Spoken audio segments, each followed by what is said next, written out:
Wait, two of you are talking at the same time. Come again? One at a time?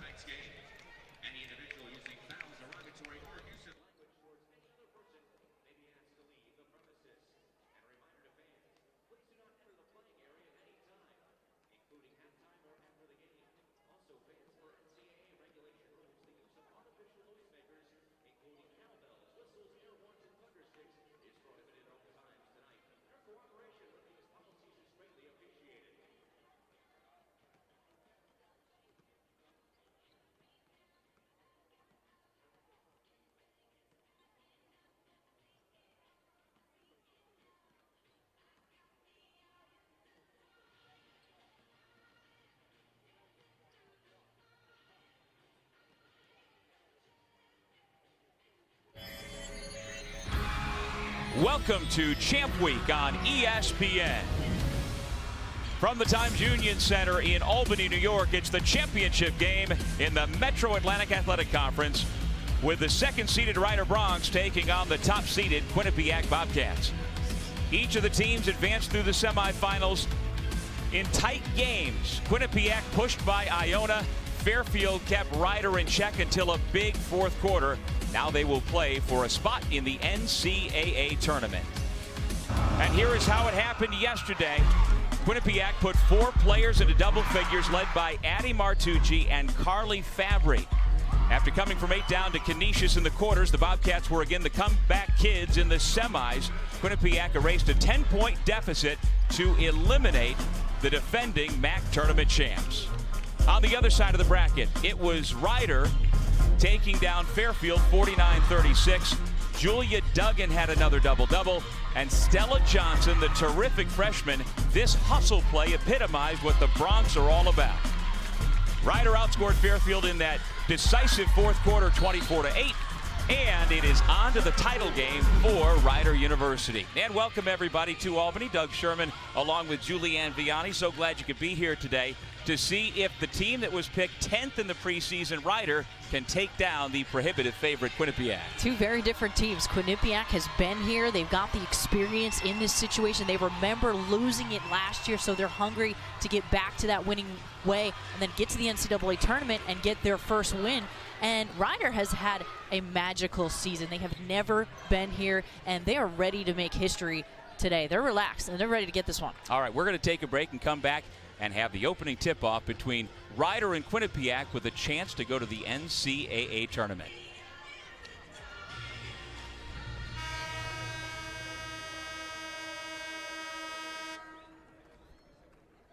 Ladies and gentlemen, welcome to tonight's championship game of the 2017 MAAC Basketball Championships at the Times Union Center, featuring the #1 seed Quinnipiac Bobcats and the #2 seed Rider Broncs. At this time, please rise and camera move your hats and join us for the singing of our national anthem performed tonight by the Tamarack High School Colliers under the direction of Ann Kolakowski. Oh, say, can you see by the dawn's early light what so proudly we hailed at the twilight's last gleaming, whose broad stripes and bright stars through the perilous fight o'er the ramparts we watched were so gallantly streaming, and the rockets' red glare, the bombs bursting in air, gave proof through the night that our flag was still there. Oh, say, does that star-spangled banner yet wave o'er the land of the free and the home of the brave?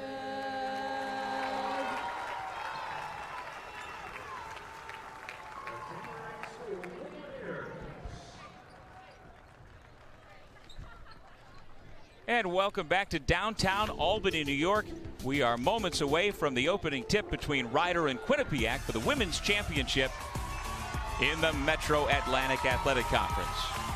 And with Julianne Vianney, I'm Doug Sherman, as they are just about to introduce the combatants for this ball game that, as we were talking about, Julianne, pits a Quinnipiac team that has been nothing but excellent since joining the conference 4 years ago. They are back for the 4th straight year in this game. Meanwhile, for Ryder, they're the Johnny-come-latelys, if you will, but they have done a marvelous job building around a couple of key seniors, including Julia Duggan, who has been outstanding inside all year long. She's truly been a beast. She had 15 points and 20 boards yesterday in the semifinal, and she's just gotten it done all year long. They're giving her touches, and she's executing, and they don't have the Player of the Year, Robin Perkins, in the lineup, so she has really compensated for that with her aggressiveness.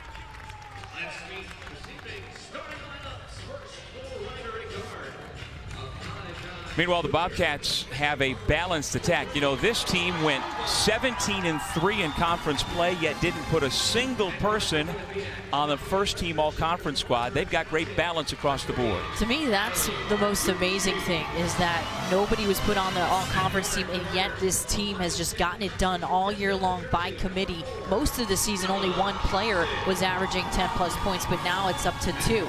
But they lead the MAAC in 9 statistical categories, so they really have done it by committee, and they're more of a defensive team this season. Last season, the last couple of years, we've seen them as an offensive powerhouse, but wow, they have defended this season, and it's led to their offense, but a solid team up and down. 26-6 overall. This is the 6th consecutive 20-win season for the Bobcats, and as mentioned, the 4th time in a row that they have made it to this championship round. They were the victors 2 years ago. Last year they came up short against Iona, but in the semis yesterday they slayed that dragon, and now they want to take down the Ryder Browns. And they lost to Iona last year in the MAAC final, so that was a rematch of last year's MAAC final, and you just knew going into that one that they were ready to rock and roll. And even when we talked to Trisha Fabry before the game, she was nervous about yesterday's game. That's a tough matchup for them, so to get past Iona and into the final, it kind of was the big hurdle for them to get over, and they did it. They played hard. They didn't shoot well either. They shot well when it counted in the second half. Well, in their 2 regular season matchups, both went the way of Quinnipiac. 91-84 way back on December 30th, when in that game the Bobcats shot 53%. And in the rematch, it was 79-53 a final score. So from those two and from the history that we know, you'd think, well, it was going to be Quinnipiac's game, but that's not necessarily the case. Not always the case. I mean, Lynn Milligan has done such a tremendous job with this team. It's been a gratifying season for her team, but they're pretty relaxed going into this one, and they've got nothing to lose. And there you see, it's only 4 years of MAAC history after Quinnipiac left the Northeast Conference and moved up to the MAAC, and they have seamlessly made that transition. And for Trisha Fabry, she has built a program throughout her 22 years that's able to sustain that sort of jump. And so they've got class after class. This year's roster, none of the freshmen really contribute, but they are there working and learning the Quinnipiac way and setting the groundwork for next year and beyond. And that's what this team and this program is all about. And Trisha Fabry, you've just got to give her a lot of credit. She's in her 21st season as a head coach. She just has these guys playing a certain style. They always compete, and they're a team that never loses their toughness. They're out there giving their all. Excuse me, her 22nd season as head coach, but they're incredible. And when she took over this Quinnipiac program, it was a struggling Division II program that in her first year went 2-23. Now they win 30 games in a season as often as not. Lynn Milligan, meanwhile, in her 10th year, and it's hard to believe the MAAC Coach of the Year has endured 9 straight non-winning seasons until this year's breakout, where they go 16-4 in league play. A message to all you athletic directors: you got to hang in there, and it's going to happen, right? She's developed it over time, and this is the year their chemistry has been the best yet. She's loved coaching this group. Well, this is Lynn Milligan's alma mater, Rider University. She's a 1992 graduate and former 2-sport star with the Bronx. Quinnipiac with the basketball first in the home whites is the #1 overall seed in this event. Jen Fay got a good look, couldn't get the roll, ball knocked out of bounds. And Ryder will get it for the first time. One thing you're going to have to look for in this one is can Quinnipiac hit some early shots. Yesterday they struggled in the first quarter. And I know in talking to Tricia, that's their goal. They want to get hot early rather than late. And Ryder has to be able to score with Quinnipiac tonight. Reverse layup by Stella Johnson, and the terrific freshman from Denville, New Jersey, has Ryder on the board first. I found it interesting, Tricia Fabbry's description of her mood, her overall mood during yesterday's semifinal action, both before the game and after the game, and how much different she feels about things here today. Right, and you know what? Yesterday's game was a scary one, I think, for her, because Iona, I think, is a tougher matchup for this group. Iona's the most athletic team, in my opinion, in this conference, and they've got the ability to get hot. They have an incredible player and point guard, and they were able to get over that hump. And a lot of times, there were a lot of people saying that was the final yesterday, so Ryder's hoping to prove that wrong. Taylor Wenzel, terrific senior from Pittsburgh. Now with 5 seconds on the shot clock. Duggan gets it blocked out of bounds by Stroke-Manet. Ryder will keep underneath its own basket.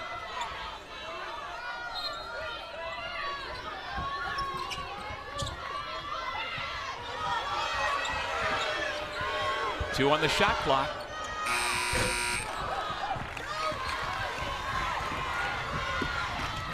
And these are two really good defensive teams, Doug, so who can score is going to be ideal for the winner, but they've both hung their hats on defense. Jen Fay misses. In transition, Stella Johnson, the pull-up. She rattles it home for Zip Ryder. I like to see Stella being aggressive. That's one thing Lynn Milligan's had to do this year, is beg her to shoot at times, but she's got a high shooting percentage. She shot 50% throughout the season. She's got to continue to look for her shot. Twice named MAAC Rookie of the Week. She made the All-MAAC rookie team, averaging 9.5 points, 4.5 rebounds per game. But it's at the defensive end where Stella Johnson has perhaps made her biggest difference. She's that silent killer, a real deceiving player. She's got great foot speed, and when she's up in transition, she's got that pull-up jumper too, which she just finished. But she has been an X factor for this team all season long, and she typically gets it done in ways where you don't always see it show up on the stat sheet. And when it does show up on the stat sheet, she made her college debut with 6 steals against Princeton. Later that week, she had 8 steals against Lafayette to set a program record. She made some instinctive plays yesterday, I'll tell you that. She had a couple of big ones in the semifinal. Fay tracks down the McClure free throw miss. Here's McClure from the foul line. That one's worth 2, so she'll take that exchange. Wenzel traveled. Give it back to the Bobcats. One thing the Bobcats want to do, they want to force Ryder into some turnovers. That will really help Quinnipiac get out and run and do what they want to do. And they've also got to keep the Ryder point guards in check. They've struggled throughout the season a bit with the point guards penetrating the gaps. Aaron McClure, the versatile sophomore from Springfield Gardens, New York, leads to a takeaway by Ryder.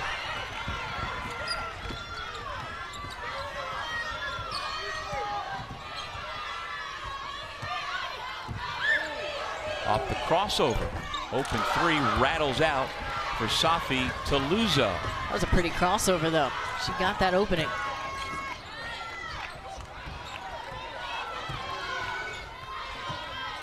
Here's Adele Thornton. Paula Stroutmanet gets cut off on the baseline. Collision, but no call. Ryder comes up with another steal. Johnson. And she is fouled on the reverse.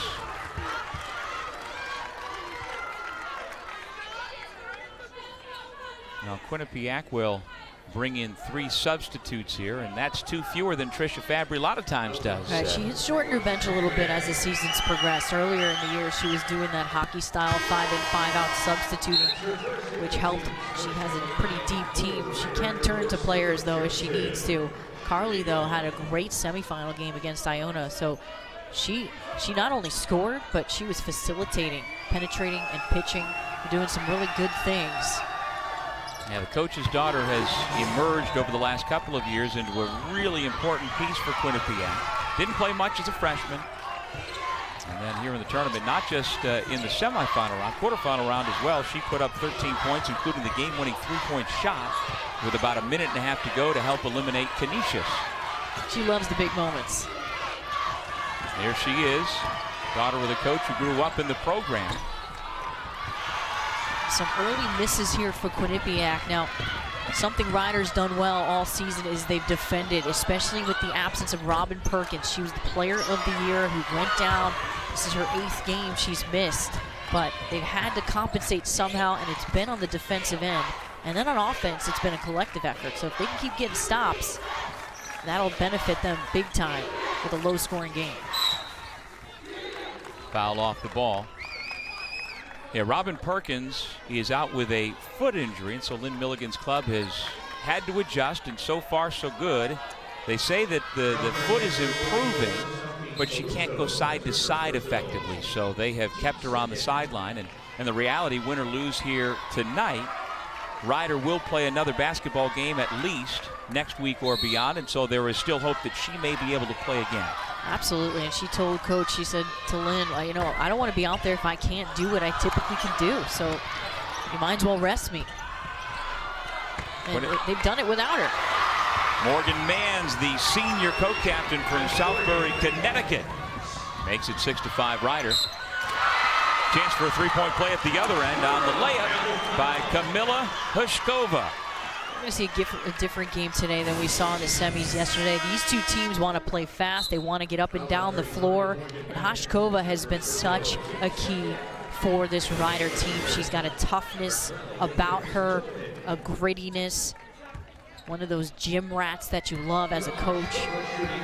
I found it interesting how passionate the opposing coach, Tricia Fabry, was about Hushkova's passion, how hard she plays the game, and she was concerned about that because she plays every possession like it's her last. Absolutely, and every team needs a player like that, a blue-collar one, and she creates mismatches. She plays a couple different positions, the 3 and the 4, typically. Liz Doan with the steal. Hushkova off the mark from 3, knocked out of bounds by Johnson, back to the Bobcats. With a spot in the NCAA tournament on the line, Ryder with an early 4-point lead.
ESPN's exclusive presentation of college basketball is brought to you by I Love New York.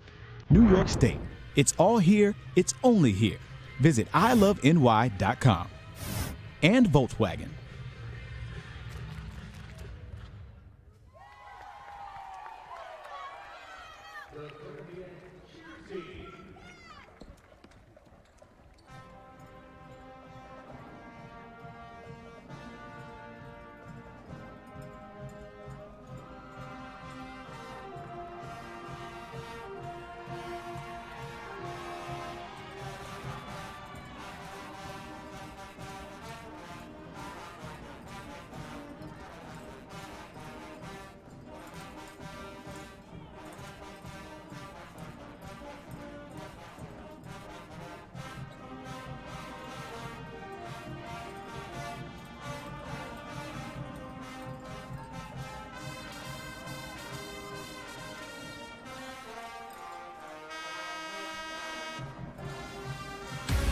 ESPN's exclusive presentation of college basketball is brought to you by I Love New York. New York State. It's all here. It's only here. Visit iloveny.com. And Volkswagen. We are here in the capital city of New York State, Albany, New York. Quinnipiac with a 9-5 deficit. This is a Quinnipiac team, Julianne, that over the last 3 years has won 3 straight MAAC regular season titles and put up an impressive 54-6 record. But turnovers continue to cost them, and there you go with Stella Johnson already with 8 points on the board for the Bronx. She is playing with a lot of confidence, and it's almost like Lynn had a talk before the game and told her to be aggressive and to do what you can do. I think she's more capable than she even realizes it. Great defensive effort. Mans thought about the 3, instead gives to Adelie Martucci. Can't quite get the right English on it.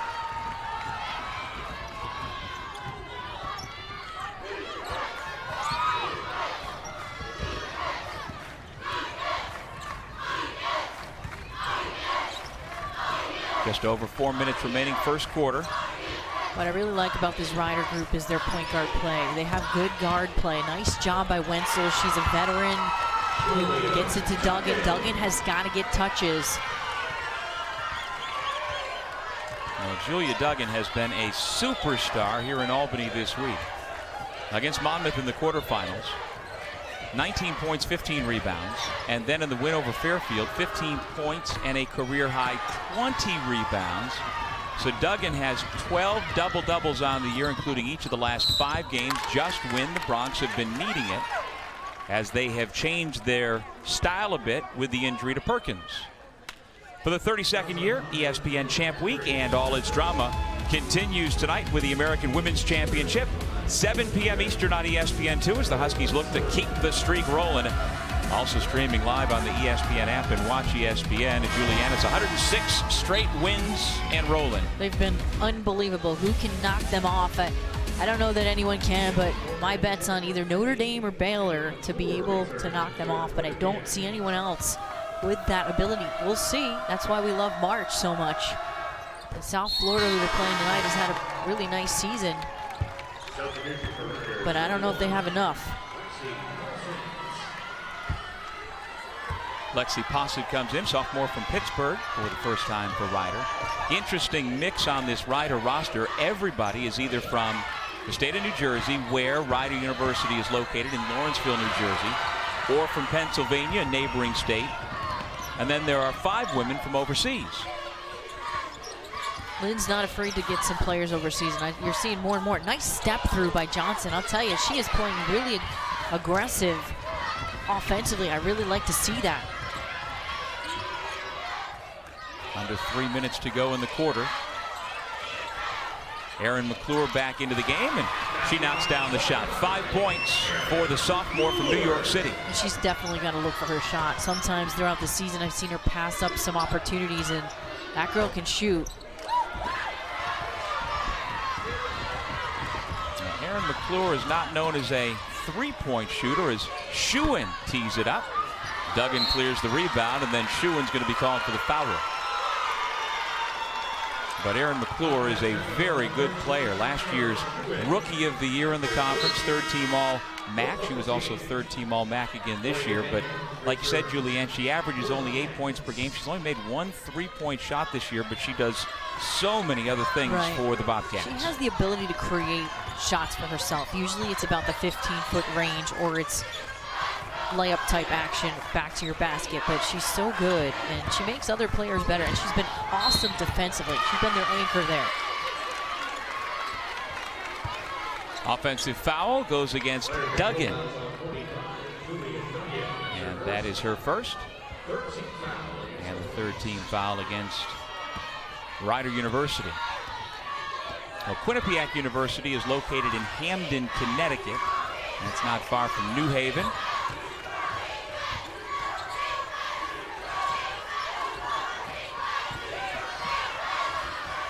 Fay.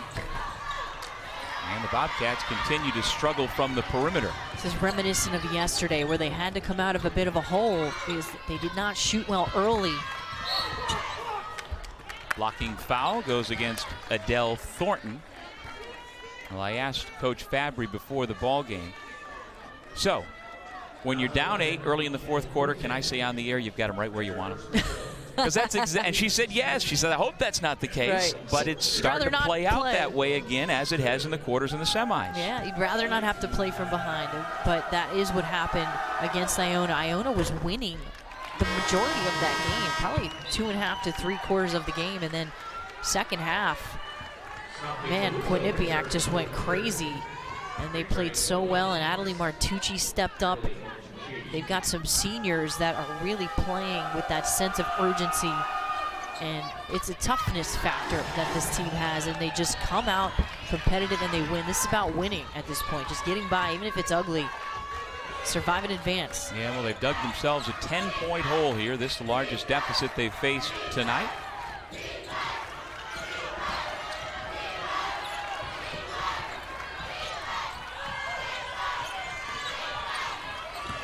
McClure spins into the lane. Can't get the roll. Mans has it for a moment, and there's a foul on the floor. And it goes against Julia Duggan. That's 2 quick ones for the senior from Marmora, New Jersey. Yeah, that's a problem. That's a good job by Quinnipiac, though, taking it at Duggan. Duggan now in foul trouble. She's going to have to sit the rest of the quarter. I didn't see the foul. Well, that's not a good call. That is just not a good call. To get your second foul, now you're out the rest of the half. That's just unfortunate. McClure heating up. She's got 7.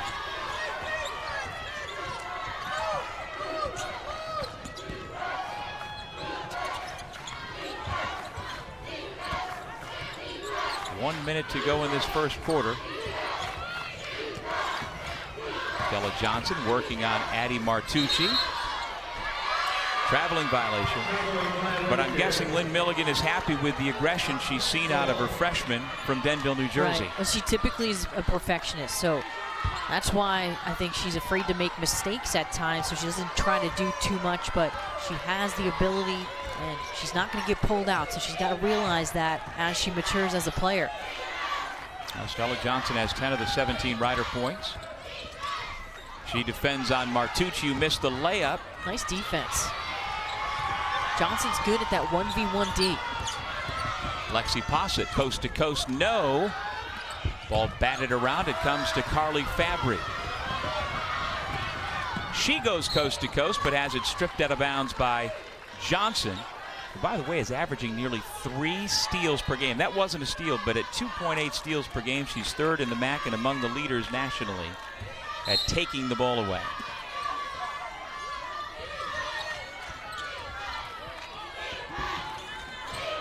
McClure, another mid-range shot. She is 3 for 3 from about 15 feet. Helping the Bobcats hang around. She has come to play. Final 5 seconds of the half. Posset. And with 1.2 seconds to go, Quinnipiac gets it back.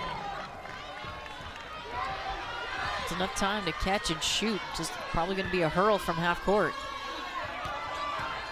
Faye with the heave. That's the end of the first quarter.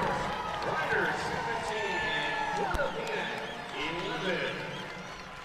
And Stella Johnson has had just an unbelievable first quarter. 10 points on 3 of 5 shooting.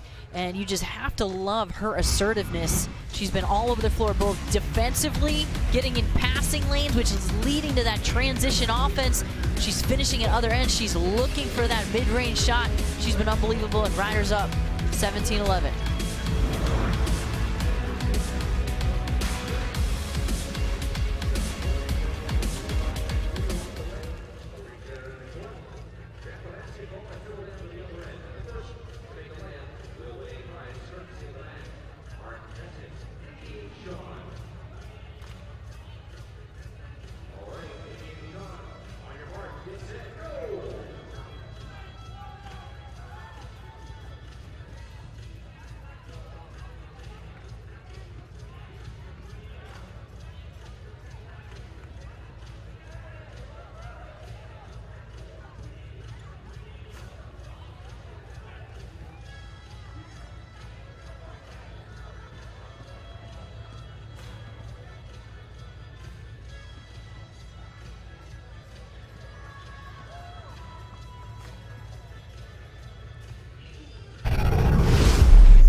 Irish are Atlantic 10 champions. Irish have won the 2017 ACC tournament title. Make it 3 for South Carolina. Number 3 in a row for Maryland. Look at Stanford celebrate. What a win.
Back at the Times Union Center in Albany, New York, Ryder with the early lead over Quinnipiac as we get set for the start of the second quarter. Alongside former Marist Red Fox Julianne Vianney, I'm Doug Sherman. Julianne, you during your days with Marist, part of the greatest dynasty, men's or women's, this conference has ever known. What's it like to play in this championship environment and have all that's riding on the line as we see for these women tonight? Oh man, it's everything. I mean, this is what you played for. You kind of can throw out the whole season, and these games are what matters. You know these teams really well, and it's all about just the cream rises to the top at this time, you know, and who's going to come up big. I really love to see seniors at this time of year. You can see they play with that sense of urgency, but it is a blast. This is Carly Fabry at the point with 5 on the shot clock. She goes into McClure. Rising up. She very quickly has 11 points on the board. And Julia Duggan's out of the game, and now McClure is, they're looking to get her the basketball, and I think there's a matchup problem that they're exploiting against Ryder's defense. Good cut, good pass, and the lay-in by Hushkova. Between two players. Well, this is a big test for Ryder, not having Julia Duggan, and she's going to be probably out this whole quarter. And that's a good push off, yep. Offensive foul on McClure, lowered her shoulder, and picks up the personal. That's a problem. 2 points, 2 fouls. That was the big thing both coaches said to us. You know, we don't want to get foul trouble. That's the main thing that will possibly come to bite us. And not having her now, that's the inside presence, that's the rebounding.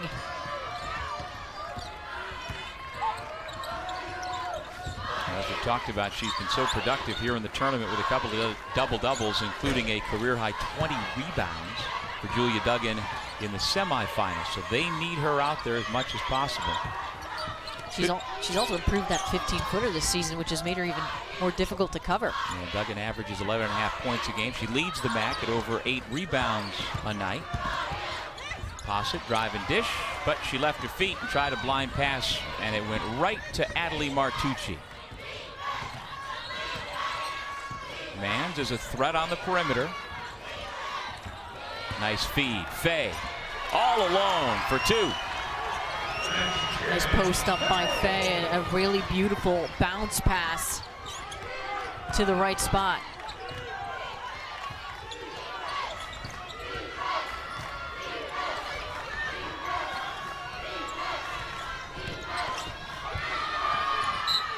Carly Fabry dives to try and come up with it. Can't do it. Ryder will keep. Erin McClure has had quite the night already. She's got 9 points, and she has been assertive and really exploiting Hushkova offensively. She's got that ability to create space for herself and get shots off. She rises above the defender because she has good size at 5'11", kind of a tweener, So sometimes she gets players stuck on her that are small, or big players on her that she's able to take, turn, and face. Shot clock violation. Erin McClure is the highest rated recruit in the history of the Quinnipiac women's program. And she had the label of first team all-conference preseason, finished up on the third team, but still, as we've talked about, she does a lot of good things for this 26-16. Adele Thornton is blocked from behind by Doan. Quinnipiac will keep it. It's important Ryder keeps discipline defensively. They've got to keep that, because they can't afford to have any lulls on that end, especially now without Julia Duggan in the game. Jonna Johnson's coming to the game. She's defending the post against Paula Stroutmanet. Here's McClure, who has been feeling it. Back to Faye. And you know what? Her making that layup makes her feel better, I think, with that jump shot. It's a big confidence builder, and Faye is a gamer. She is someone that steps up. She doesn't play like a sophomore. She's got ice in her veins. And remember, she missed all of last year, having to redshirt with a torn ACL. Three-point bucket by Posset.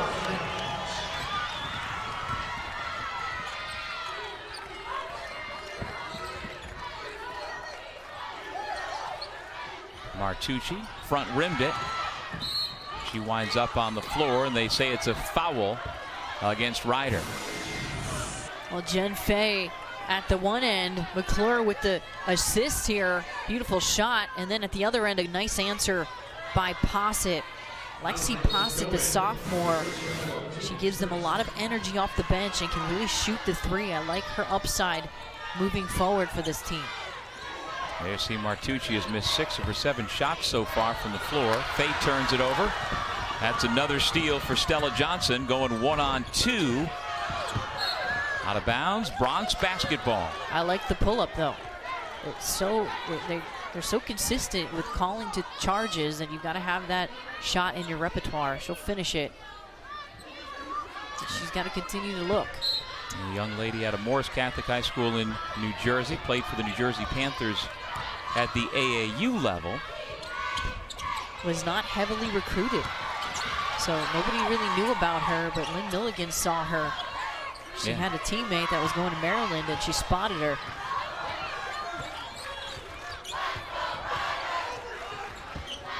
Posset with her second consecutive triple. That's the way to really spread the floor out. That'll open up things inside, and Posset with a couple of big threes.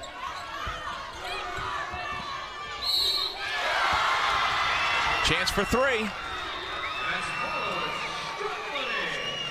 First points for Paula Stroutmanet, and the second foul against Jonna Johnson.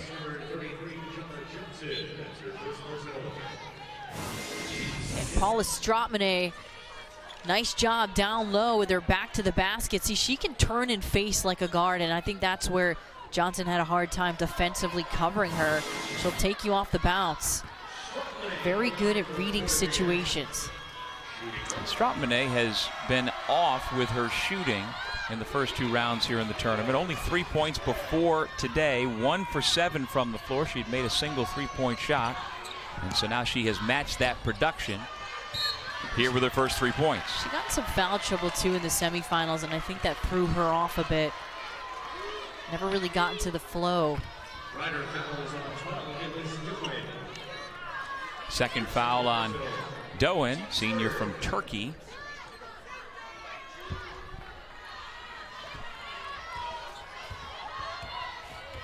Ryder has led by as many as 10. Up 4 right now. Lob pass inside Martucci. Saves to McClure. Back to Martucci. First 2 points for the senior from Waterford, Connecticut. Quinnipiac's gotten back into this one, just being patient offensively. Well, if Jonna Johnson, who received that pass from Wenzel, had gone with the left hand, she had a wide open lane. Instead went to her dominant hand and made it a tougher shot. Quinnipiac here with good ball movement. Now that would have been a wide open layup had it been a better pass, but way to keep it alive by Martucci, and she ends up getting a shot out of it anyway with the finish. So Thornton's second foul sends her to the Quinnipiac bench. Remember, too, Quinnipiac beat this team twice in the regular season. It's not easy to beat a team 3 times. Right now, Ryder holding on to a 2-point lead with just under 5 minutes remaining until halftime.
The Flyers are Atlantic 10 champions. Irish have won the 2017 ACC tournament title. Make it 3 for South Carolina. Number 3 in a row for Maryland. Look at Stanford celebrate. What a win.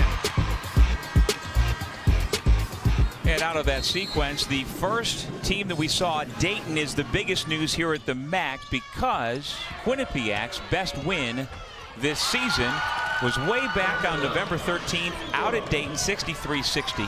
And so they've got a top 50 win on their resume. And they've played some tough teams this season, and I think in talking to Tricia before the game, had they not lost a couple of their conference games, and if they were to lose this tournament, she was talking to us about, well, maybe there's an argument there, but they did lose a couple of those conference games. So got to win out, but Dayton's a really good team. And this Quinnipiac team has an RPI that's in the mid-30s. So you would think they would at least get some consideration, but at this point, the Bobcats playing this game like this is their only way in, win this ball game or else. Well, they've got to, because the losses in conference hurt them. And, you know, if they had won it, gone undefeated, that would have been in a conversation. So, yeah, the only way in mid-major conferences, to be sure, is to win out. They only lost 3 times during conference play this year, but 2 of them came back-to-back on the road at Iona and at Fairfield, 2 tough rivals, and that may have ultimately sealed their fate in terms of whether or not they have a good enough resume for at-large consideration. Right, and even with the Atlantic 10 tournament, I was just there a couple of days ago. Like, that's a conference that typically gets 3 teams in. This year, it's looking more like 2. And Charlie Cream's predicting 2. Now with the loss of GW, it's even more so looking like just 2 teams. So I mean, really, it's tough to get more teams in there if you're not a Power 5 conference. Jonna Johnson misses the shot. And let's show you the tickets that have been punched for the Women's Division I tournament. And you've got Notre Dame, the aforementioned Dayton, Maryland, Belmont, Stanford, South Carolina, Chattanooga. And we are going to add to that list within the next couple of hours either Quinnipiac or Rider. And there's the bracketology from Charlie Cream. And what do you think about the 8 schools there, Julianne? Well, that's interesting. He's got some people on the bubble. He's got Cal as a team that won't get in, and you know, we'll see. I mean, I think that it's going to be interesting. He's also got GW on there, and I don't think GW will get in, but they had a terrific season. But losing in the quarterfinals, I think was a tough one for them. They had won it. If they've gotten to the final, I think they'll get in.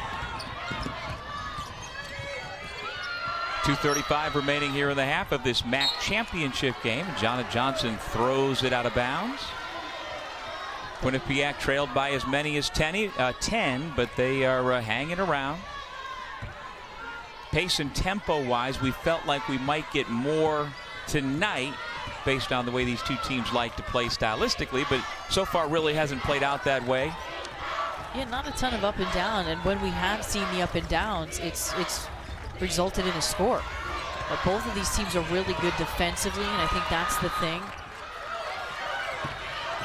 You've got to turn the ball over a lot of times to get some openings, and that's a nice possession. Yeah, off a broken play, Sarah Schuin with a layup.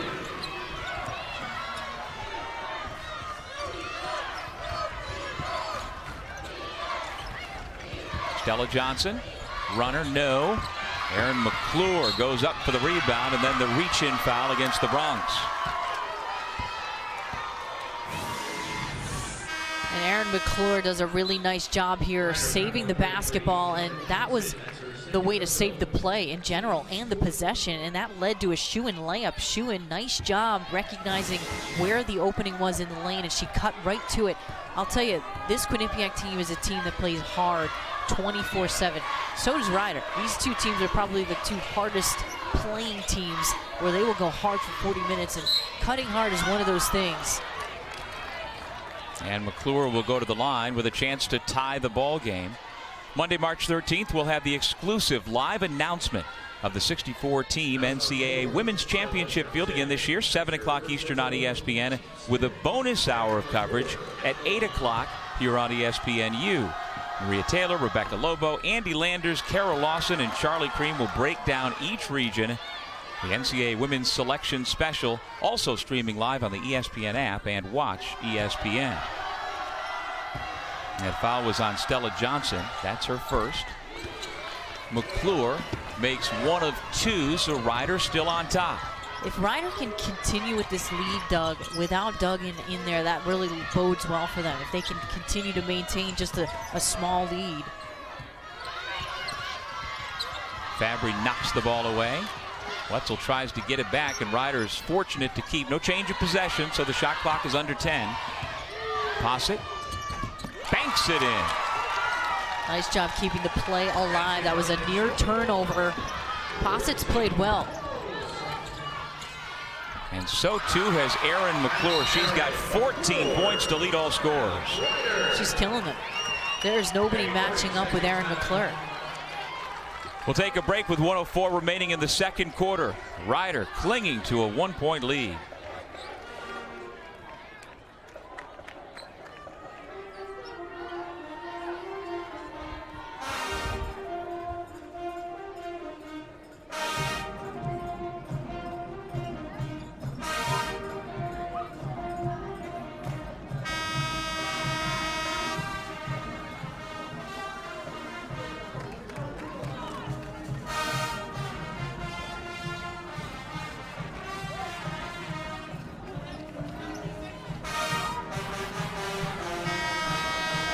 Coming up on the Audi halftime report, among the stories they'll be talking about, UConn advancing, the ACC women's final, the SEC women's final, and the Big 12 conference semifinal as well, all coming up in just a matter of moments on the Audi halftime report. The tickets punched so far, Doug, don't surprise me at all. And pretty much all the teams that were predicted to win their conference. The one being A10, I thought maybe would have been GW, but Dayton pulled it out.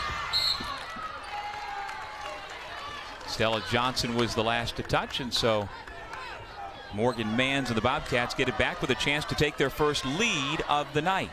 A big possession here. You want to be able to finish the half with momentum. At this point, I'd have to say both these teams feel pretty good about the way it's gone. Definitely, except not having Julia Duggan was a huge problem for Ryder. Even though they've been able to maintain a slight lead, Quinnipiac came all the way back. Right, but in spite of missing their two most productive players outside of the freshman Stella Johnson, Ryder's right there, and the Bobcats have not really shot particularly well, especially Addie Martucci has struggled mightily, and in spite of that, they have a chance to take the lead here. Yeah, absolutely.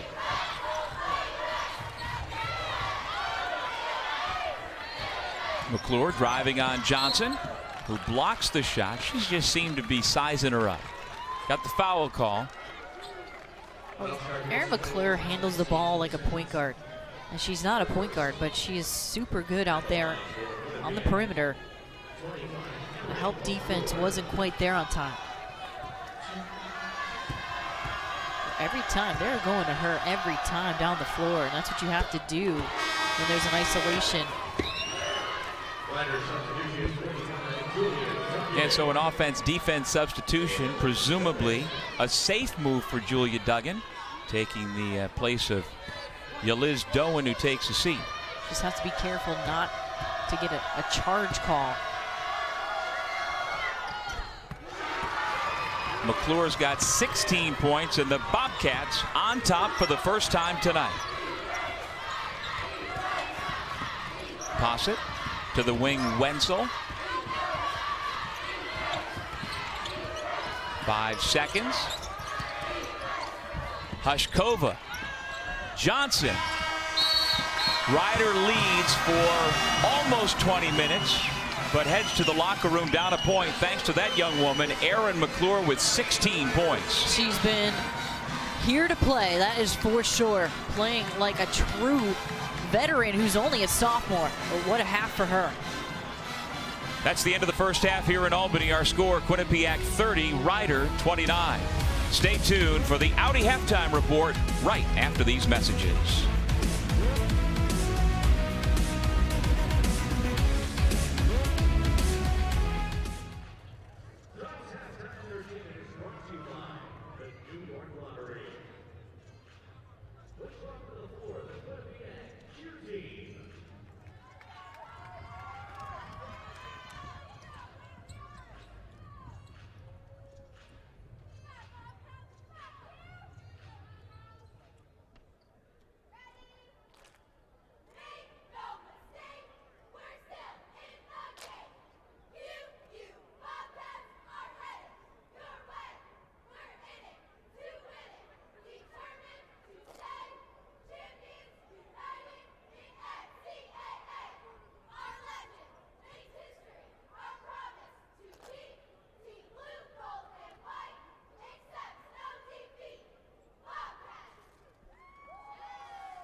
There's one state that has more ski mountains to choose from than any other in the country.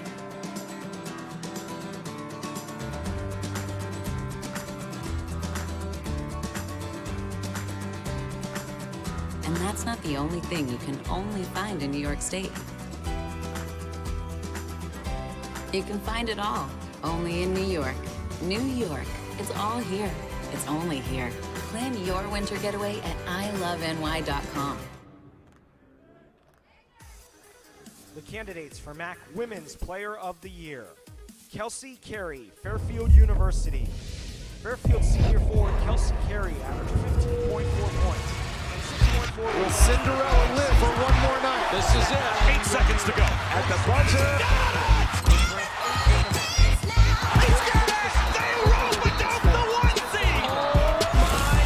Percentage, 8th in defensive rebounds per game, and 8th in minutes played. Alexis Lewis, Iona College. Alexis Lewis has been named to the MAAC first team after being named the MAAC Co-6 Player of the Year, selected as a member of the MAAC All-Rookie Team in 2016. The sophomore averaged 16.2 points per game, 8.1 rebounds, and 1.8 steals for Iona. The guard was tied for the league's lead in double-doubles with 10. Lewis ranked 3rd in the conference in scoring, tied for 2nd in rebounding, and tied for 5th in steals per game.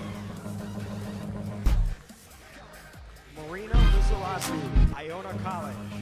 Iona's Marina Lizarazu is now a 2-time member of the All-MAAC First Team. The Madrid, Spain native was selected to the 2016 All-MAAC First Team after her junior year. The 2016-17 MAAC Preseason Player of the Year, Lizarazu averaged 14.4 points, 4 assists, 3.1 rebounds, and 2.5 steals per game for the Gales.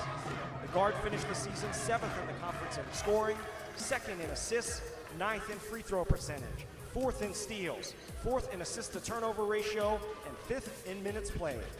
Robin Perkins, Rider University. Rider's Robin Perkins was the lone unanimous selection to the All-MAAC First Team. The senior guard tallied 15.5 points and 3.6 rebounds per game in 25 starts. She shot 42.6% from the field and 33.5% from three-point range. Perkins knocked down 52 threes, the 6th most in the MAAC this season. The Willingboro, New Jersey native also ranked 4th in the MAAC in scoring and 11th in three-point field goal percentage. Jackie Benitez, Siena College. Benitez recorded 16.7 points, 4.2 rebounds, and 1.4 assists per game this season. The Tobyhanna, Pennsylvania native finished the season as the league's 2nd leading scorer. She ranked 2nd in free throw percentage, 2nd in steals, 2nd in three-pointers made per game, and 9th in minutes. The MAAC Women's Basketball Player of the Year, Robin Perkins, Rider University.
Welcome back to Champ Week on ESPN. We're in Albany, New York, where the mascots having a little fun here at halftime. Bobcats with a 1-point lead over Ryder. Doug Sherman along with former Marist Red Fox Julianne Vianney, and that entire first half for the most part was led by Ryder. The Bronx stretched it out to 10 points, but in the closing seconds of that first half, Quinnipiac, well, they're the best team in the league by record. They showed it to just keep persevering. And they tend to be doing that. They did it yesterday. They came from behind, and now they're ahead 1 point. But you've got to give Ryder credit for hanging in there. They lost Julia Duggan early. Duggan only played 9 minutes. She had foul trouble. So they still continued to persevere, too. So it's going to be an interesting start to this second half. Okay, let's show you the first half highlights. And Stella Johnson was Stellar Johnson. Terrific freshman doing it all for Bronx. I liked what she was doing. She was looking to be assertive, to get to the basket. She took it off the bounce. She was penetrating, stopping, popping, and doing it on the defensive end as well. She had 10 points and 4 rebounds, so she was rebounding, defending. I like her game when she gets out and goes. And then Posset also hit a couple of big threes when she came in off the bench with a big spark. You go underneath that screen and she is going to stop and pop from 3. It happened a couple different times, but if she can continue to put some points on the board and help out and be that third scorer, that will be key. And then for Quinnipiac, it was the Erin McClure show. She had an incredible first half, 16 points on 6 of 8 shooting, so she shot the ball really well. She was looking for her shot, posting up, had her back to the basket a few times. The thing with her is she's a tweener. She is very versatile, and it's difficult for people to cover her. And you see that she has outscored her teammates and certainly outshot them. She's been very efficient while most of her teammates have not been shooting the basketball. Addie Martucci, the leading scorer for Quinnipiac coming into the game, has just 2 points. She was 1 for 9 from the floor. To put it plainly, Doug, she saved their butts. That's for sure. She was unbelievable. And then the other big storyline is that Julia Duggan played very few minutes in that first half, 9 to be precise, because of 2 fouls. She has only 2 points and 2 rebounds. This for a woman who's been averaging in this tournament about 17 points and 17 rebounds a night. And listen, that second foul was not a foul, and I just think that was a game changer and a momentum shifter. As soon as she came out of the game, the team wasn't quite the same. I don't care what anyone says. If you don't have your primary player on the floor, whether she's scoring or not, that is something that you're missing. So you can really expect for them to look to establish her early in the paint. She's got to get touches, and she's got to get on the board here. So that's what Ryder's looking to do with the return of Julia Duggan. How about Quinnipiac? What are the Bobcats looking to do here in the third quarter? Well, I think they need some other players to step up and score. You got Martucci, who hasn't really gotten going. You've got Schuin, who's gotten a couple. Fabry hasn't gotten going. So a lot of players here that have the capability to get going. It's really just been the one-man band here and McClure. So they've got to continue to do what they do best on defense, but to get it running, get in the running game. They see Lynn Milligan at her alma mater, Rider University, in her 10th season, named earlier this week the Coach of the Year in the conference for the first time, trying to get this team to its first ever MAAC championship. Rider's the 2 seed, Quinnipiac the 1 seed. Immediately trying to go into Duggan, like you say, Julianne, knocked out of bounds. Yeah, they want to establish her early, get her back into the flow of the game. She sat out the whole second quarter. Posset gets the start here in the second half. This is Johnson, her lob pass, and once again getting her hand on the pass. Paula Stroutmanet this time coming up with the turnover. If you're going to throw that, you better throw it higher with a little more mustard on it. That was a weak pass. Here's Stroutmanet on the other end, setting up the woman with the hot hand. Erin McClure, though, misfires on her first second half attempt. Good look. Thornton back the other way. She's got Faye out in front of her. Now they get it inside to her. Grab her own miss and lay it in. There's a toughness factor right there. The way Faye plays, she gets her own rebound. She's getting that second chance opportunity. You've got to be able to put a body on her. Offensive foul, and again on the bottom of the pile, drawing that charge, Jen Faye. And you talked about her offensive rebounds. This is her 8th rebound of the game already, her 4th on the O glass. It's a pure hustle play. It's a 50-50 ball. Nobody put a body on her, and she went right back up with it. She's been consistent all season, leading them in scoring. And McClure finally coming out of the game for a breather. Mans comes in. That's a push off. Thornton's got to watch that left arm while she's dribbling.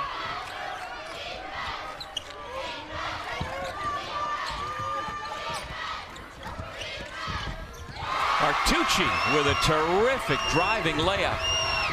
This is what happened yesterday. Quinnipiac came out in the 3rd quarter and went crazy, and Martucci led the pack in that quarter with her assertiveness. Hushkova now with 9 points.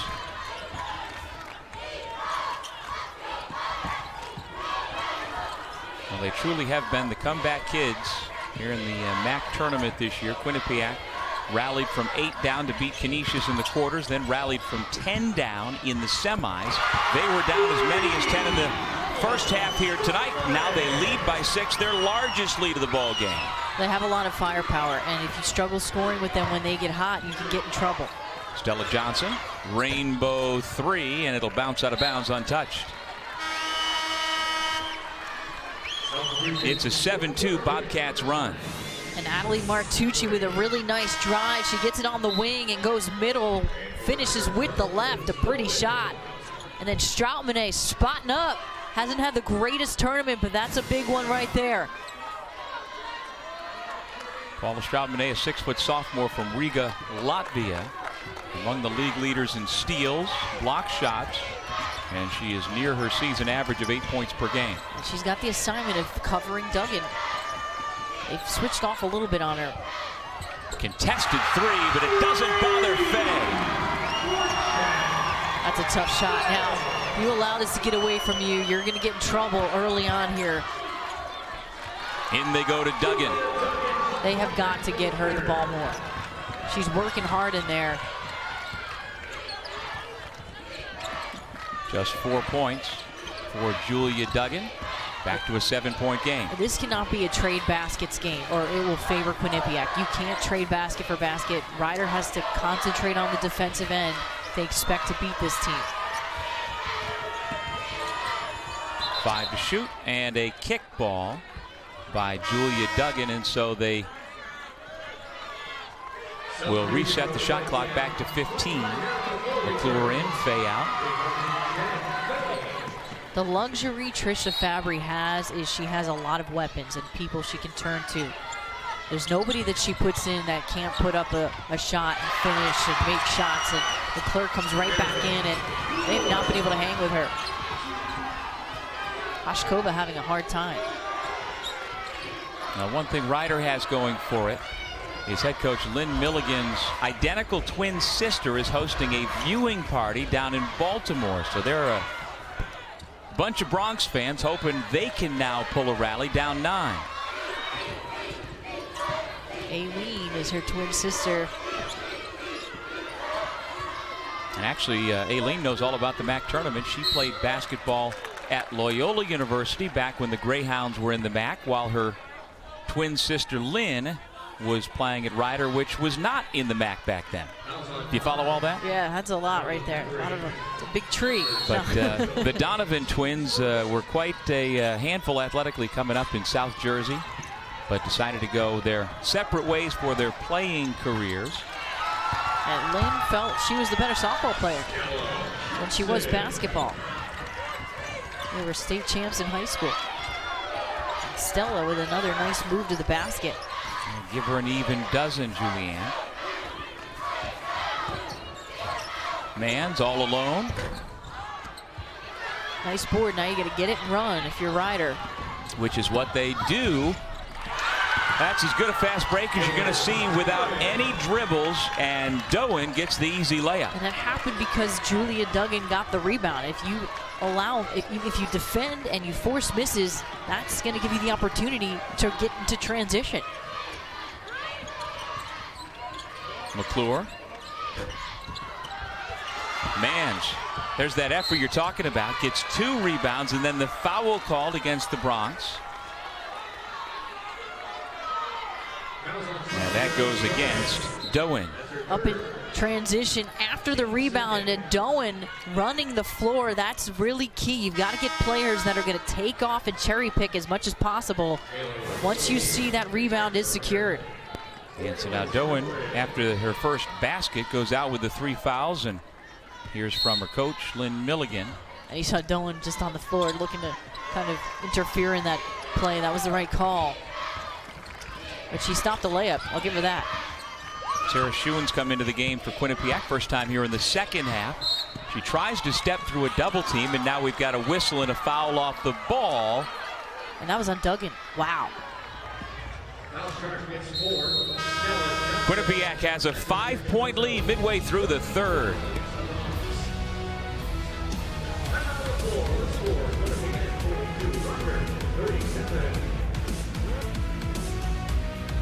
I'm in there as Katie. I'll call you later.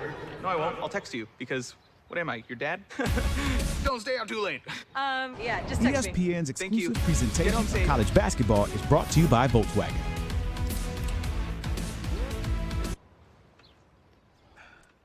This must be what Antonio Brown feels like when he's dancing in the end zone. Huh. This must be how Lucas felt when he finally got Katie's number. Pepsi.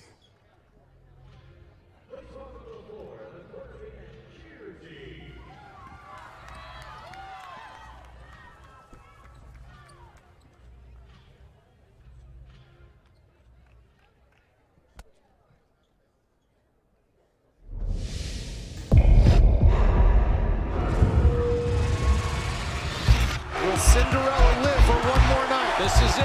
8 seconds to go. At the buzzer. Got it! He's got it! They roll down the 1 seed. Oh my goodness.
ESPN's exclusive presentation of college basketball is brought to you by Volkswagen. Quinnipiac University from Hamden, Connecticut, leading Rider University from Lawrenceville, New Jersey. And the depth of the Bobcats, the 3-time defending regular season MAAC champs, starting to show itself a little bit more here in the third quarter, Julianne. The second half has not just been McClure. It's been some other players that have stepped up and scored. McClure had 16 in the first half. Second half, she's only got 2, and others have really done their job. And when that happens, you don't need someone to have a huge night. Martucci now with 6 points, and the lead stretches back to 7. And that foul goes against Adelie Martucci, the senior from Waterford, Connecticut. They're calling it tight, especially with the guard play. Freedom of movement.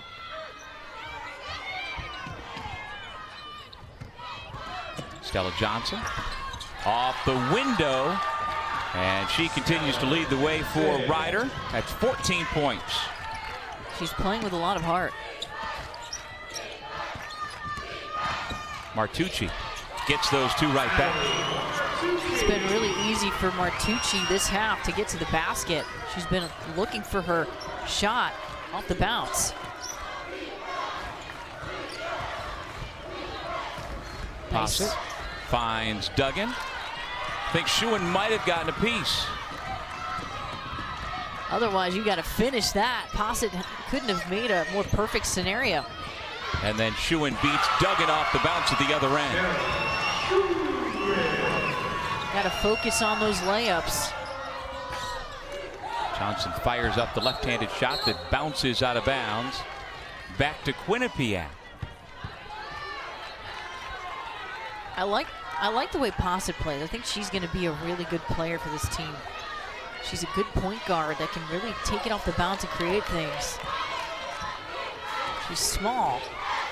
And she's been very well coached. Lexi Posset, growing up in Pittsburgh, played her AAU basketball for John Miller. And while his name might not jump at you, John Miller, as Martucci misses twice. John Miller has two sons who are big-time college coaches. Sean Miller at Arizona and Archie Miller at Dayton. And so their dad also a well-known, well-respected coach who's able to make it both to Arizona and to Dayton to see his sons' teams play. He helped to coach Lexi Posset coming up. She's got a feel for the game, and she's good at coming off screens and creating opportunities. Martucci somehow saves it to Schuin. She's so tough. Martucci's playing like such a senior.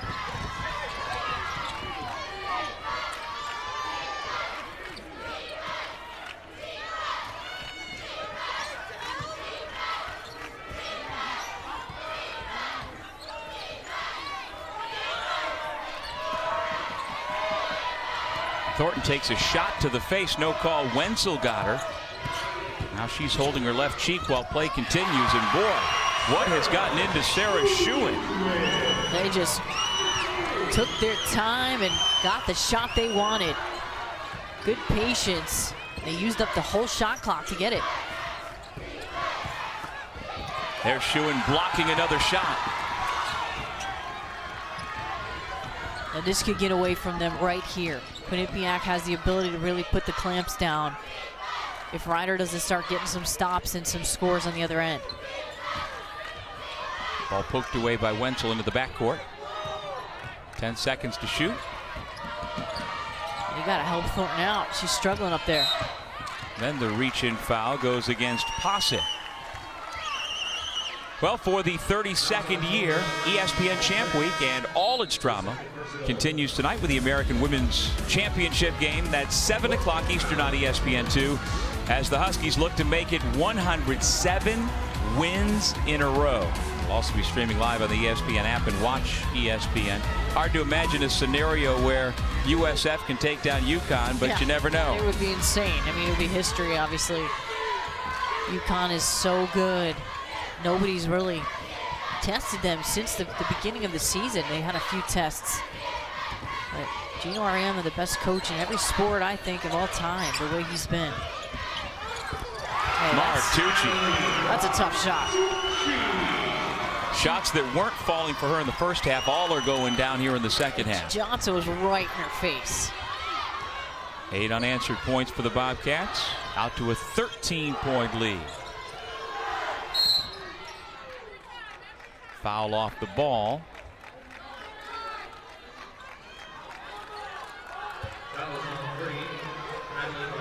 And it's Adelie Martucci picking up her second foul.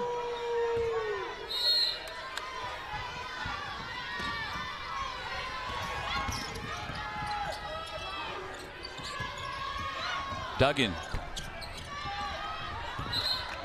And Duggan didn't look confident shooting that. Where she's got to just catch and shoot. She took that dribble.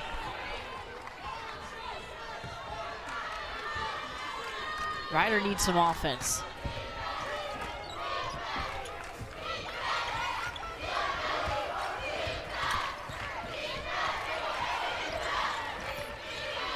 Hushkova diving for the steal, couldn't get it. Here goes Fabry. Never even looked at the rim, instead out to Martucci. Stroutman, no.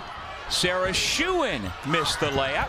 Ryder's struggling on the glass. They've got to get some rebounds. Quinnipiac's been tough on the glass. Duggan off the nice feed from Johnson. And Duggan's pretty good when she's just set at that 10-footer. Schuin will go back to the free throw line. A lot of miscues on this defensive end for Ryder, just not rotating right. They're going away from their assignments.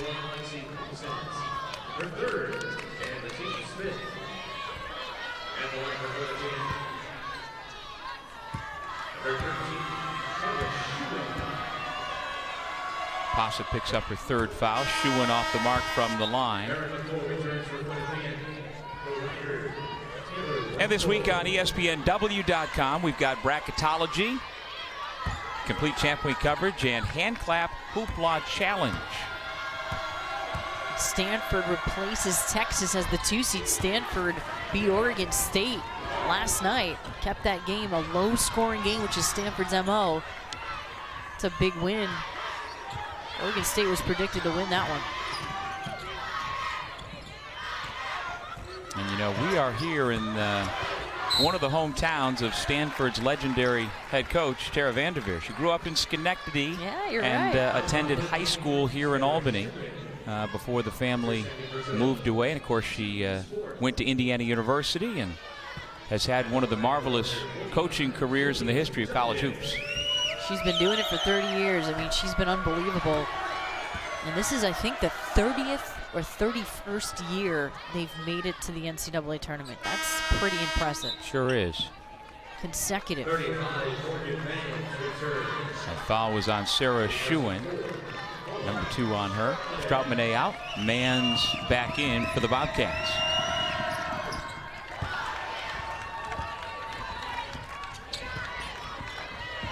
Quinnipiac trailed virtually the entire first half, but got the lead in the closing moments of the second quarter. Enjoyed a 30-29 advantage at the break, and here in the third quarter, they have stretched out that lead. Stella Johnson is holding her left hip after drawing that foul. Yeah, that was certainly a push-off. McClure here. Yeah, she bumps her right in the hip. Yep, that's where she got hit hard. And that's a big thing for Ryder. Now they have the ball here at the end, the third quarter, to get a shot off. The last shot. Stella Johnson going to sit, get some treatment perhaps. Martucci returns for Quinnipiac. Faye goes out. That was the second foul on Erin McClure. So let's see what Ryder can come up with in the final 11 seconds of the third quarter. Prosit, reverse. Well, true to form, Quinnipiac finds itself trailing through much of the first half, but just like in the quarters and just like in the semis, here in the championship game, Addie Martucci and the Bobcats are out in front.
Longtime friends and rivals from South Jersey. Tricia Fabry from Delran, New Jersey. Lynn Milligan from Voorhees, New Jersey. And they were actually teammates way back in the 1980s on a summer tour of England. And there you see Lynn on the left, Tricia, although the picture of Trish is a little bit after college. But they were teammates, and they remain good friends to this day. Yeah, they toured England on the summer tour. Two South Jersey gals, never played against each other in high school, but they've known each other for a really long time. It's pretty cool. Well, Lynn was a star at Eastern High School. At the same time, Tricia was at Delran High School. They were about a year apart, so they definitely were around the same time frame. But they played at different classifications back in high school. So, of course, Trish went on to become one of the all-time great players in the history of MAAC basketball at Fairfield University. As a matter of fact, Julianne, when she was known by her maiden name, Tricia Sacca, she in the MAAC tournament back in 1990 grabbed 19 rebounds. And until yesterday, that was the second best rebounding total in the history of this tournament, until Julia Duggan grabbed 20. But we are in the presence of some MAAC greatness with Tricia Sacca, now Tricia Fabry, and it certainly seems appropriate that she has now had her program at Quinnipiac be accepted 4 years ago into the MAAC, and it almost feels like she's back home. Yep, and Lynn said, I wish I'd been as good of a player as Tricia was. She was really good in her playing days. And now her teams seem to play and model after her. I mean, they're just hustle, straight hustle.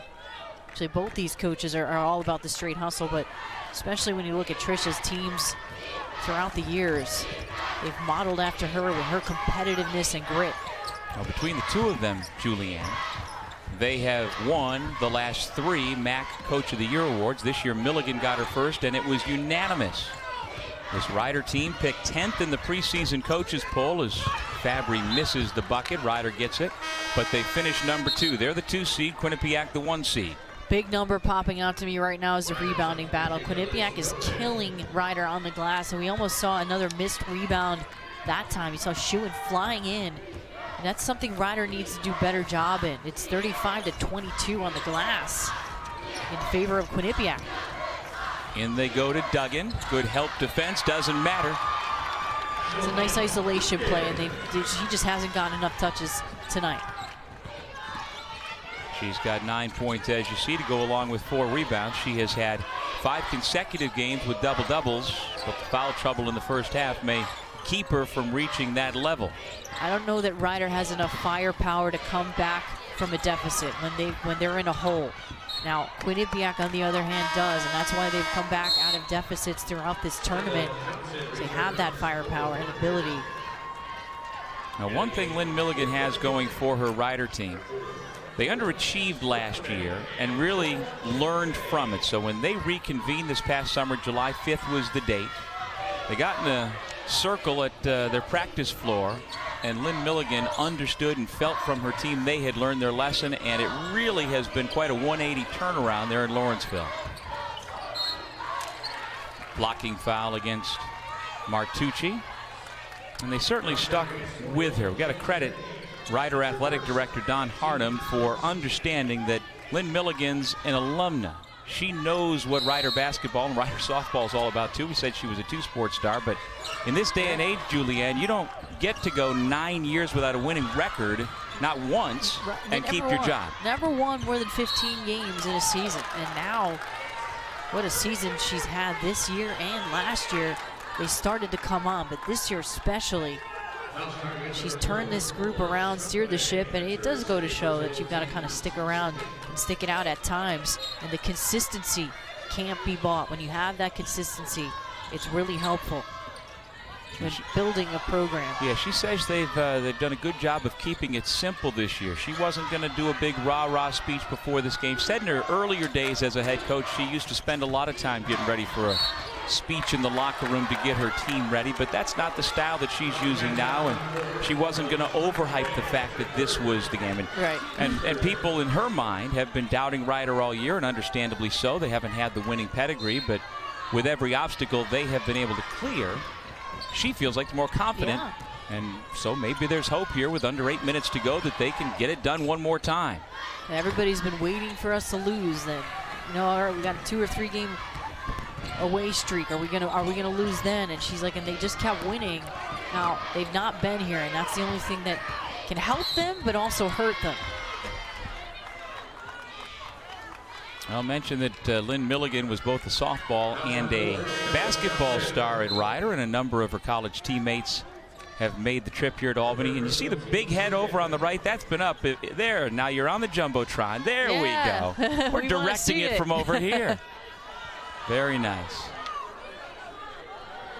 Well, Lynn was a standout shortstop as well. She played 3 years on the softball team at Rider, and I asked her, were you better with your glove or with your stick? And she really had to think about it. She thought, well, probably I was a better hitter, but she was one of the all-time greats in 2 sports at her Rider University that she now serves as a 10th-year head coach.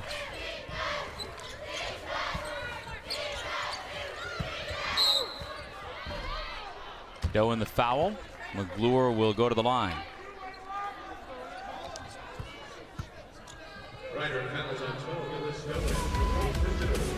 For the 32nd year, ESPN Champ Weekend, all its drama continues tonight with the West Coast Conference Semi. Santa Clara Gonzaga at 9, then BYU St. Mary's, all on ESPN2, both streaming live on the ESPN app and watch ESPN.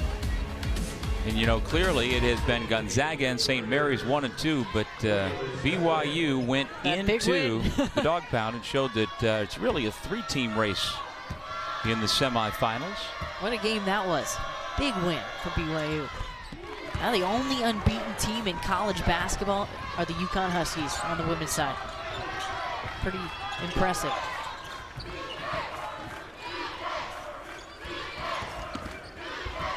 Nice finish by Lexi Posset.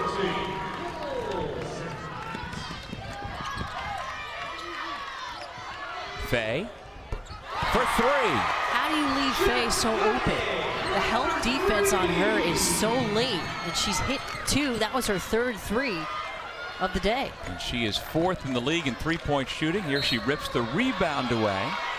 And the foul against Duggan. That's about knowing your personnel, though, and Jen Faye has come to play. Now you look at this, this is just not a good job by Rider in transition defense, and Quinnipiac's doing a good job capitalizing on the transition. A late closeout, and Jen Faye nailed it. Remember, Quinnipiac lost in last year's MAAC championship to Iona without Jen Faye. She was redshirting after knee surgery. Here is Faye inside, had it knocked away by Duggan. It comes to McClure. Martucci spotting up. But no rebounding. You've got to be able to get that one. Quinnipiac's getting every extra possession with their hustle and heart. Personal foul number 4 on Julia Duggan.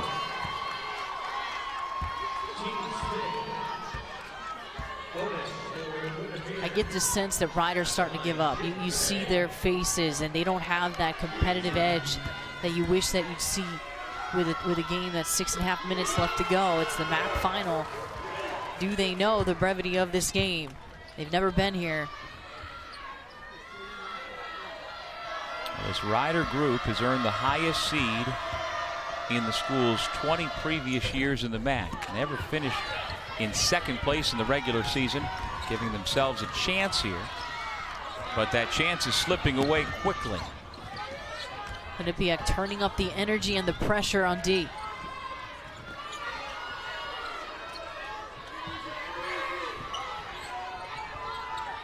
Hushkova. Timeout Rider.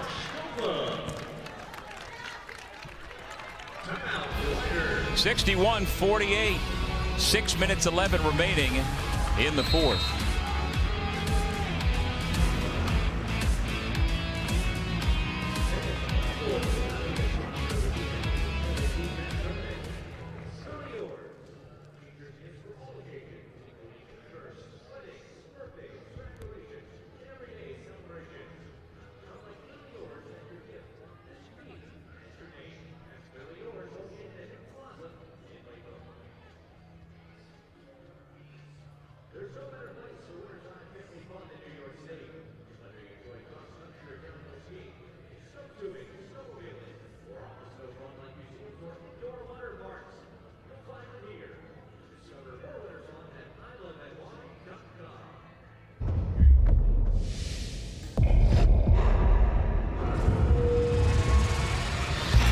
Cinderella live for one more night? This is it. 8 seconds to go. At the buzzer. He's got it! Oh my goodness! These guys won't give up.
Cinderella live for one more night. This is it. 8 seconds to go. At the buzzer.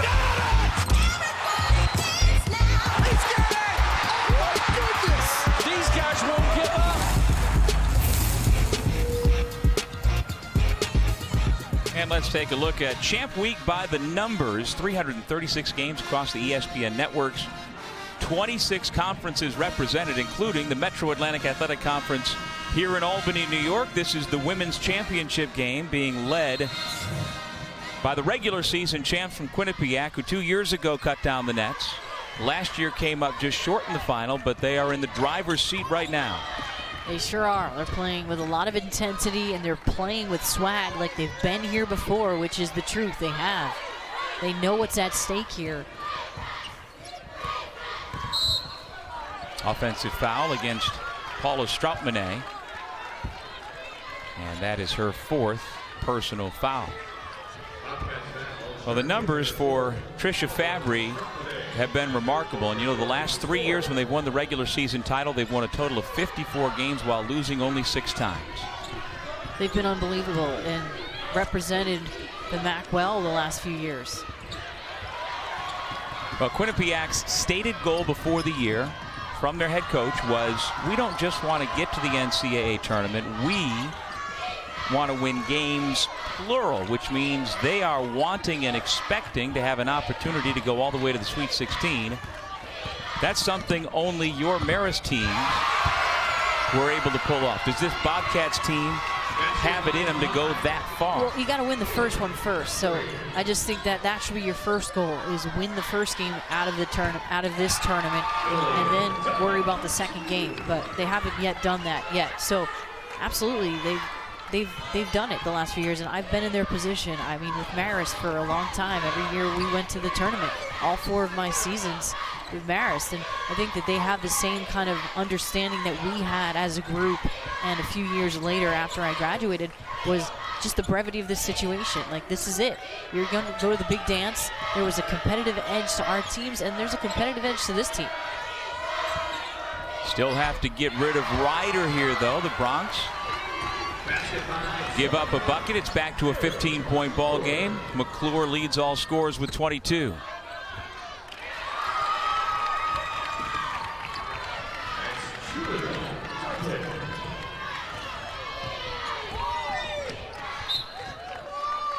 Bobcats will keep it when we come back.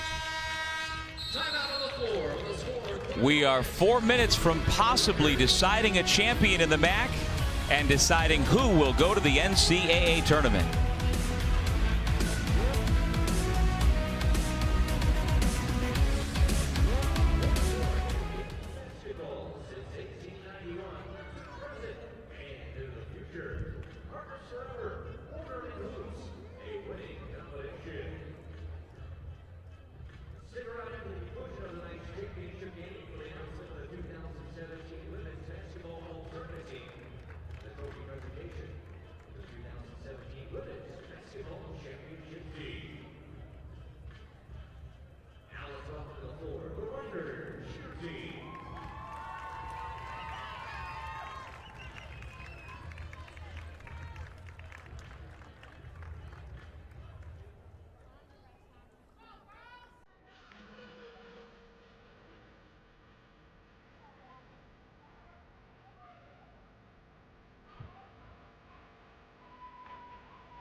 ESPN's exclusive presentation of college basketball.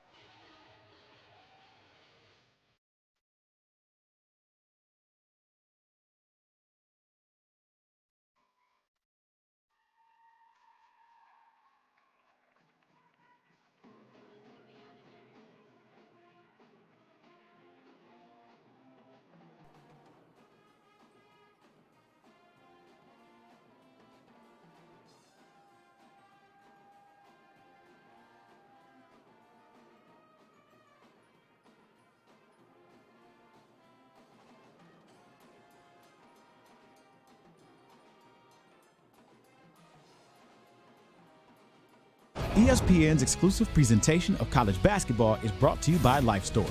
It's your life, store it with care. And Angry Orchard Hard Cider. Branch out. The trophy awaits the winner of Ryder and Quinnipiac, with the Bobcats holding on to a 65-52 lead. Do Julia Duggan and the Bronx have one more push in them, Julianne?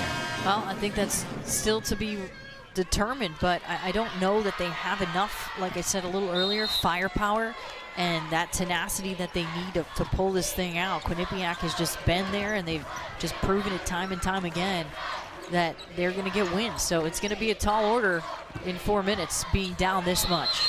Sarah Schuin dragged her pivot foot. Ryder gets it back, down by 13. Well, if they're going to get back in it, that's how they have to do it. There's one stop. Yeah, you're right, Doug, because you know what? And that's something that Lynn knew would happen. Once Robin Perkins went down, she knew, hey, we're not going to get somebody else that's going to come up with 20 points a game after this. We've got to do it on the defensive end first. They've had a hard time getting stops against this team. Kamila Hashkova, she's got 13 points. And she's played well. She's been assertive in the second half. And there is Robin Perkins, who has missed now the last 8 games if you don't include senior night. You know what, Lynn Milligan, back on senior night down at the Bronx Zoo, as they call it, knew that Robin couldn't play that night, but Lynn devised a plan so that she could be on the floor. So they were playing Niagara that night.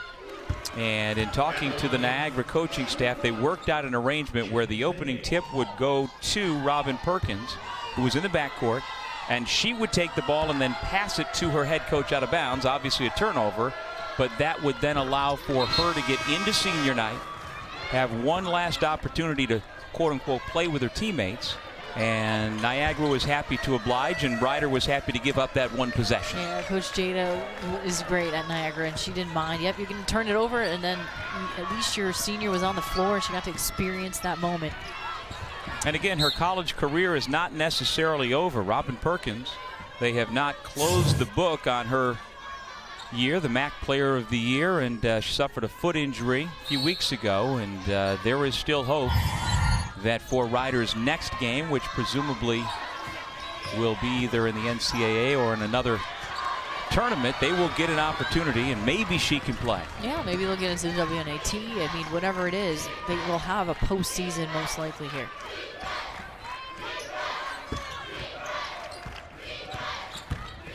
Martucci. She's really killed in this half, and nice little hesitation, slicing through the lane. Now 12 of Martucci's 14 points have come here in the second half. Long 2. Duggan, now her second half, now 13 points after having just 2 in the first half. But it may be a little too late. You'll never know how much that early foul trouble for her impacted Ryder. They had a 10-point lead, couldn't hold on to it, and then they've been playing catch-up the entire second half. Stella Johnson a little bit more quiet in the second half. She just fouled out with 14 points. Had most of her points in the first half, but she had a nice game. Was really aggressive, had a tough defensive assignment.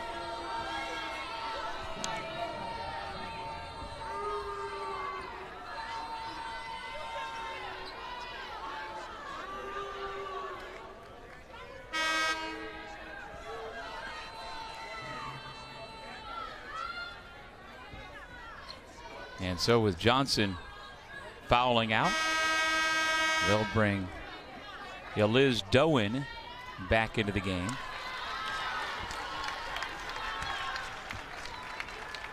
And a nice round of applause for the Bronx fans who've made the trip up to Albany for this tournament. And there's Erin McClure. She was the difference in the first half for Quinnipiac. Without her scoring, it might have been a whole different ballgame. She completely kept them in it in the first half when other players were not making shots. And that's what you get when you have a good, deep team with a lot of players that are capable offensively.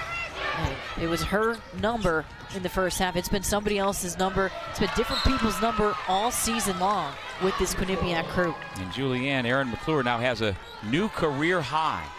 24 points. Her old career high was 22 last February against Iona, which still stands as a freshman best this decade for the Bobcats. But a new number put up on the board for McClure in what could be a MAAC tournament clinching victory. Here she goes. And they're going to take their time. They don't really need to force anything. The sophomore out of Archbishop Malloy High School in New York City is called for the charge.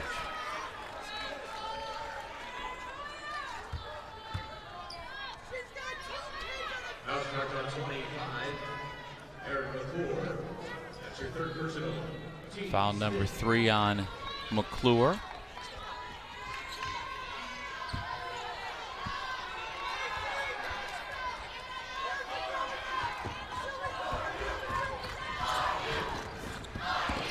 Backdoor cut. Wenzel has to bring it back out.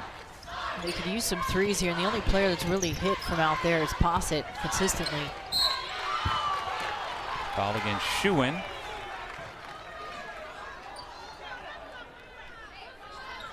That is her third.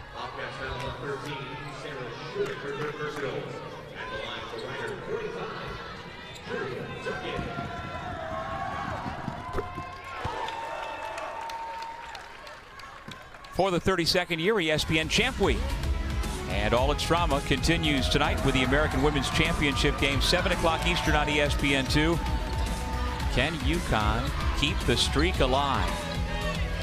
7 o'clock over on the Deuce. Under 2 minutes remaining here in the fourth quarter of the MAAC championship game.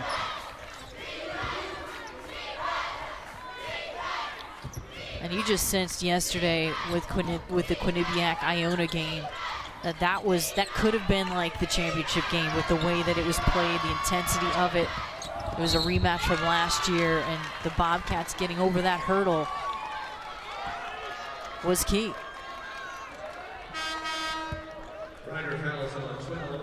Well, the Bobcats have certainly been the comeback kids here in Albany this week at the MAAC tournament. Down 8 in the quarterfinal, no problem. Down 10 in the semifinal, no problem. Down in the championship, 10 points, looks like no problem. Yeah, I mean, it's been an interesting weekend for this team, and it just goes to show that, I mean, you'd rather not be put in that position. You know that Trisha Fabry would like them to come out harder, or not harder, but making shots early, but they haven't made shots early. But it shows a lot of resilience, able to come back when they're down. They answer the call. It's a competitive group. They want it, and they battle for 40 minutes. And they never give up. I mean, this is a team that just outworks so many teams with their hustle. Not always the most athletic group, but they are smart, and they hustle.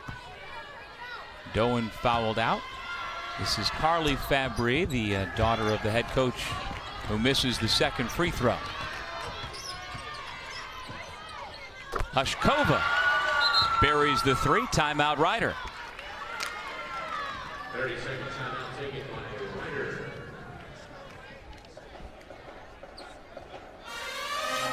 Quinnipiac has been driven by losing this game a year ago. They fell to Iona. And as the regular season champs, they were denied an opportunity to go on to the NCAA tournament. In the game a year ago, Joy Adams, the sensational senior at the time for Iona, had a double-double. Marina Lizarazu as well. First ever MAAC championship in the history of Iona, but on the winning side, you've always got on the flip side the agony and the pain that Quinnipiac went through, and so they have used that, Julianne, to drive them harder this year. Yeah, and that's why yesterday's game was such a huge game for them. They were really passionate. A couple of technicals even called in that one, just with some players going at each other. It was pretty fun to watch, but a competitive performance. Iona led a lot of that game, came up short, but that's absolutely something that you never forget. You don't want to feel the way you feel last year when you're that close. You had such a magical season. They had an incredible season last year, and then you lose the MAAC final and miss the tournament. Did you ever pick up a technical foul? Not in college. I think I almost did up at Siena one time, but I didn't. But I was really close. I might have picked one up in AAU, but I was pretty steady. I didn't lose my top. It sounds like you did. But you say might have. I think you did. I think I might have gotten one in AAU, but I never did in college. As if I had, Brian George would have had me on the bench, because that's just the way he was. You just don't talk back. You leave that to him. Lexi Posset with a couple of free throws. The sophomore out of Beaver Area High School in Pittsburgh makes it 72-63. Ryder off the inbound. We've got a foul. That's a big foul. They can cut this thing down at the foul line. Third foul on Fabry. And the door remains slightly ajar. Cut this to a 7-point game here. A 73% foul shooter swishes the first one home.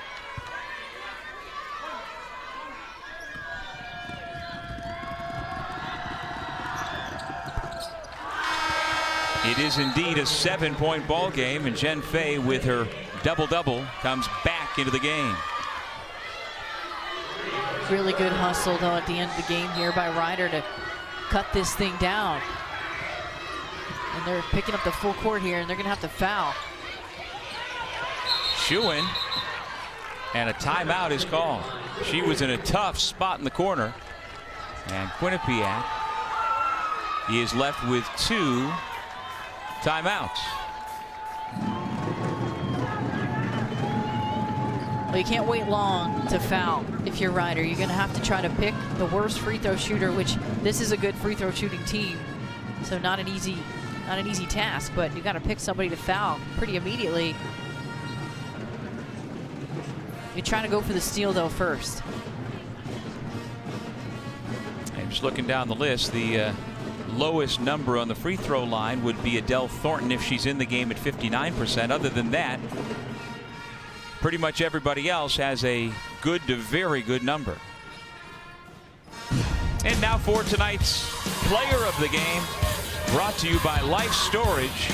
It is Erin McClure. She's got 24 points. That big first half allowed the Bobcats to remain in it. 8 for 12 shooting from the floor, 8 for 10 from the line. The only bad number, the 7 turnovers, but she has been a playmaker and a shot maker for these Bobcats. She sure has risen to the moment and loved the bright lights tonight. She's a monster on the defensive end too. Just such a great build for a basketball player. She's smooth and she's had quite the night. 24 points, and she shot the ball really well and consistently at 8 of 12. Got to the foul line. She really got to the foul line. She was attacking all day. They really had a hard time with that matchup. And she's somebody who was first on the Quinnipiac radar when she was a 14-year-old phenom at the AAU level. And she has to burn a timeout, so that Ryder defense continues. Oh, it's a 5-second. They didn't get the timeout. I thought it was granted. No, this goes back to Ryder. That's a huge possession. 16th Quinnipiac turnover.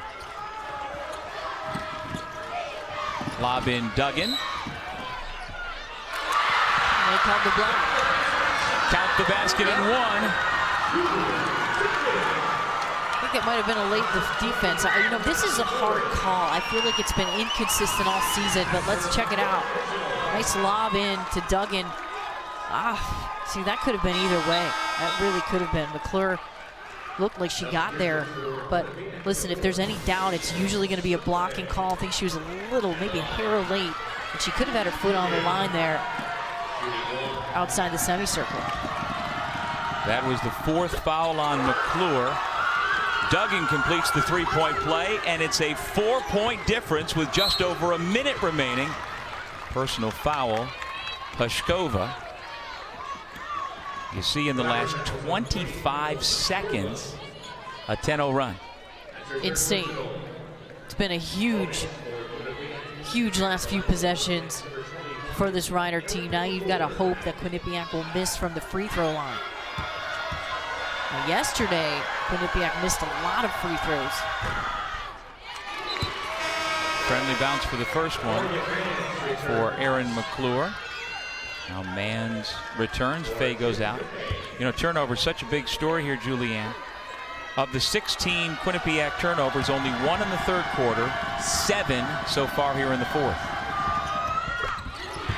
Rider did a good job forcing the action.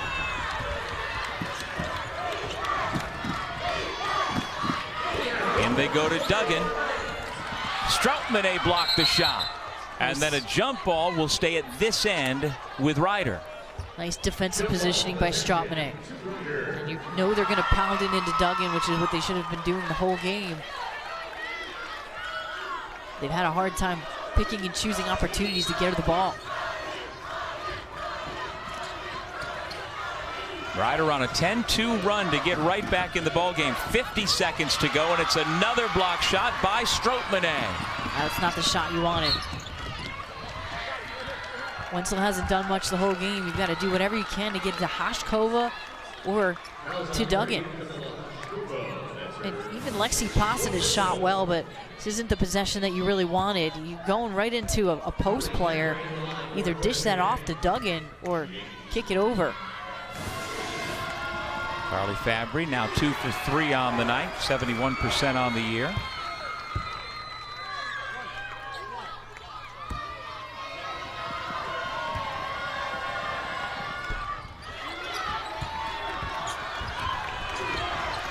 Down 7, 40 seconds remaining. And Stroutman is all over Duggan here. And they're struggling. Wenzel's struggling a little bit with the ball because everybody knows you're going to look to Duggan. So they're really playing her hard. And Stroutman is playing her pretty straight up. Duggan, open look. It rattles off the rim, and then the foul committed by Posset, and that is her 5th. Well, that's a good possession, though. I mean, that Posset did what she could to draw the 2, and she kicked it out. And Duggan just couldn't finish it. And check that. I apologize. 4 fouls, not 5, so she remains in the ball game. Now Fabry will shoot 2. Coming up next, the Horizon League Men's Championship as soon as we wrap things up here in Albany, New York on the women's MAAC title game.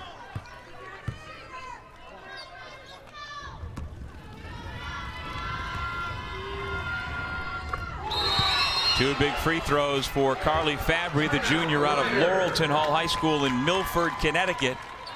And now the Quinnipiac bench can breathe a little easier after that lightning quick 10-0 run for Rider to make it very nearly a 1-possession game. The good thing they're shooting free throws well tonight.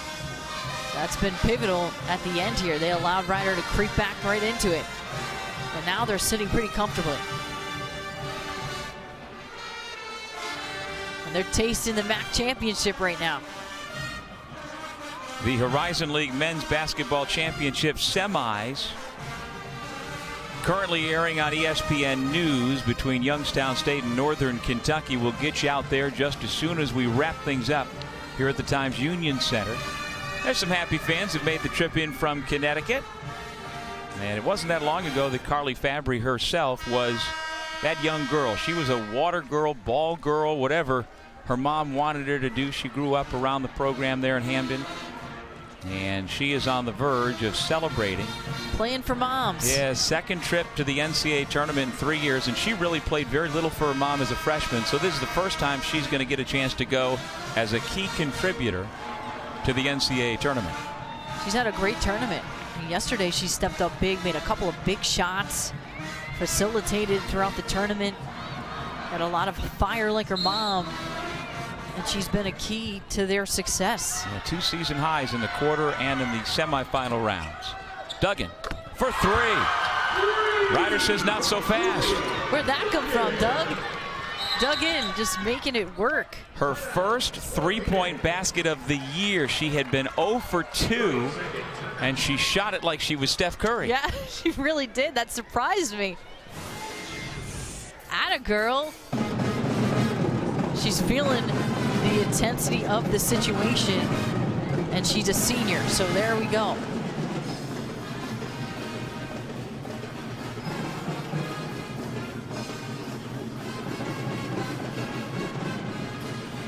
Well, that mother-daughter bond extends in so many ways between Trisha Fabry and her daughter. This was long before the ball game started at 5 o'clock Eastern. The only Bobcat on the floor was Carly, and you can see Mom on the sideline sitting there talking to some dope in a tie. And that's just what the family does. That's what the family business is, and it goes generationally. And we've talked about the fact that Trisha back in her day was an outstanding player for the. There they are together. They were different types of players too. I think she was a center, right? She was, forward? yeah, post player, and she says Carly got her height from Dad's side of the family, apparently. She's got the guard skills. It's all right.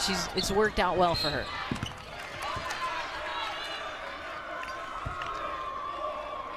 Foul given will send Adley Martucci to the free throw line. And now that is number 5 on Kamila Hushkova. Have to give it up for Hushkova and the game she had. She played her heart out, and this team did. And so she becomes the 3rd member of the Ryder Bronx, including Stella Johnson, who you see there, to have fouled out of this MAAC championship game.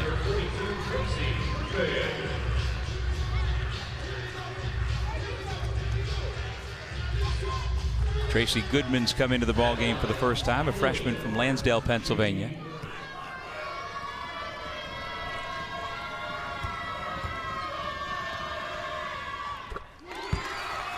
Martucci continues to have a big second half. I think she was 1 for 9 in the first half, and she got some good looks, just couldn't get them to fall. But like you've said, you know, Quinnipiac's been there, done that. She knows eventually if she keeps doing the right thing, it's going to come together. Yeah, she's risen to the occasion as a senior, a 5th-year senior, and just has such a game face on her. She's just ready to rock and roll. She's competitive, and you just sense it now. Toluzo commits the foul.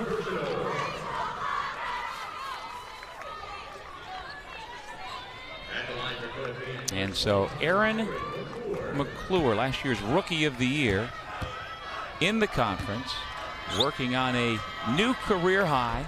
That's 27 points for her.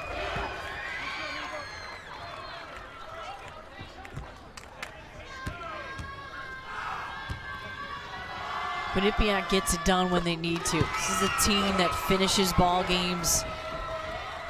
They compete. They find ways to win. Stroutmanet the foul.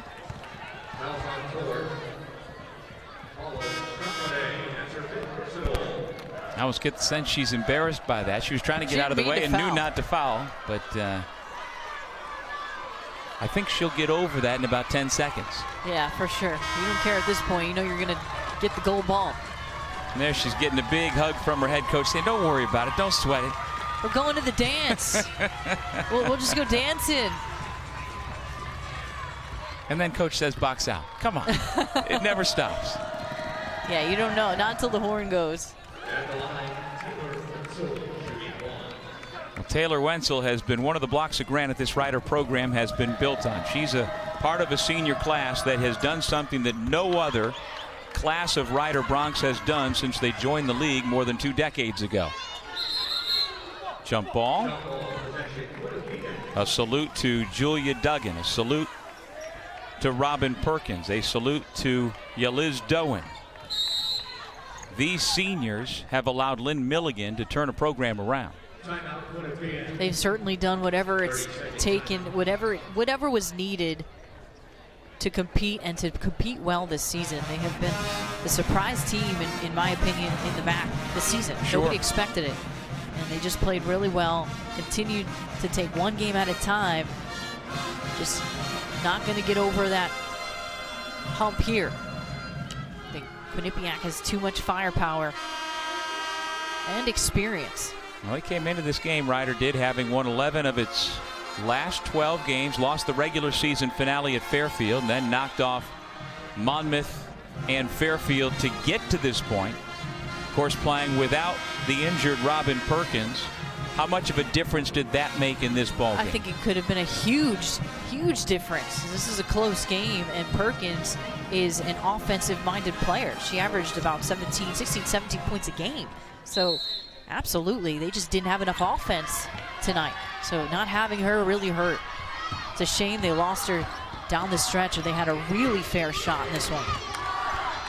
A career high by Erin McClure lifts Quinnipiac to its second MAAC championship in the last 3 years.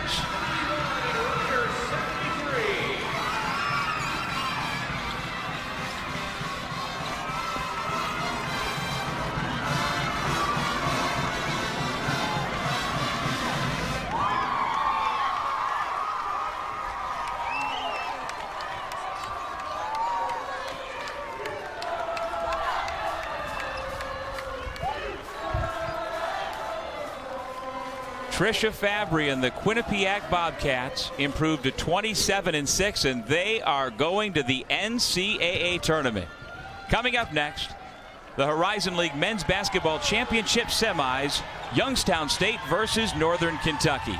Our final score, 81-73 Quinnipiac. Congratulations to the Bobcats, the MAAC Women's Champions. Now let's send you to Bob Wischusen and Fran Fraschilla in Detroit.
For the MAAC Women's Basketball Committee, Tim Murray from Marist College.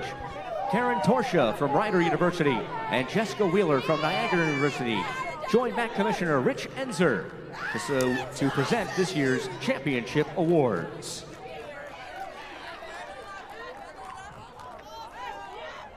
First, let's meet the members of the 2017 MAAC Women's Basketball All-Championship team. From Rider University, Julia Duggan. From Iona, Marina Lizarazu. From Quinnipiac, Erin McClure.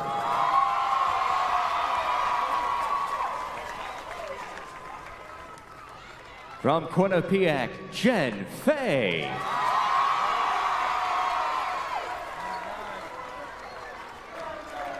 And from Quinnipiac, Carly Fabry.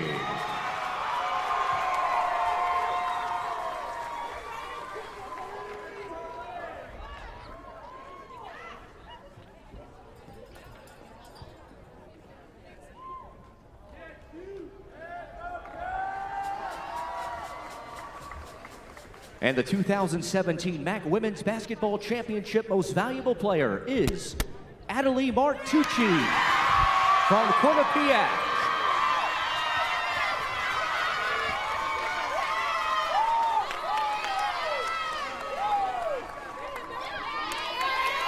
First, let's send a round of applause to Rider University on its second place finish in this year's championship in a hard-fought game. Rider University.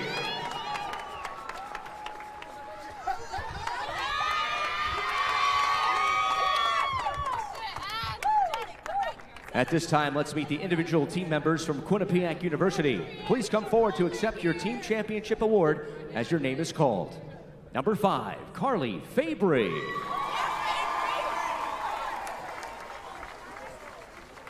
Number 21, Jen Fay.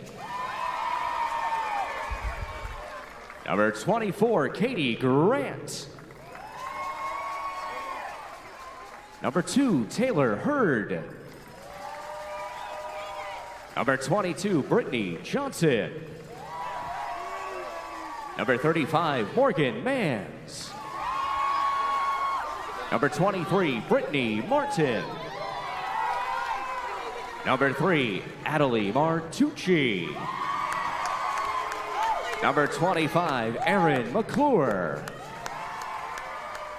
Number 15, Brianna Ramos. Number 13, Sarah Schuin. Number 4, Paula Stratmane. Number 11, Edel Thornton. Number 1, Vanessa Odaji. Number 10, Jaden Ward. Number 20, Paige Warfel. Student manager, Ainsley Gilbert. Student manager, Emily Casada. Student trainer, Molly Cam. Athletic trainer, Rebecca Mella. Director of Basketball Operations, Talia Marks McCall. Assistant coach, Destiny Hughes. Assistant coach, Danielle Brennan. Assistant coach, Mountain McGilvery. Head coach, Trisha Fabry.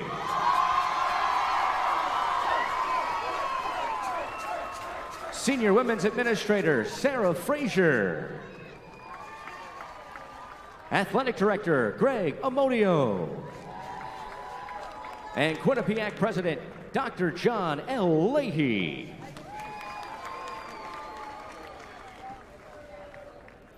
And now for the presentation of the 2017 MAAC Women's Basketball Championship Team Trophy.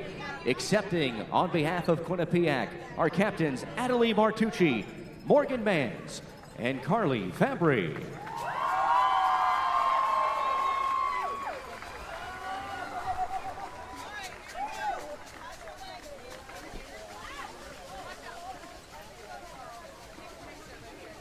Congratulations to the Quinnipiac Bobcats, the 2017 MAAC Women's Basketball Champions.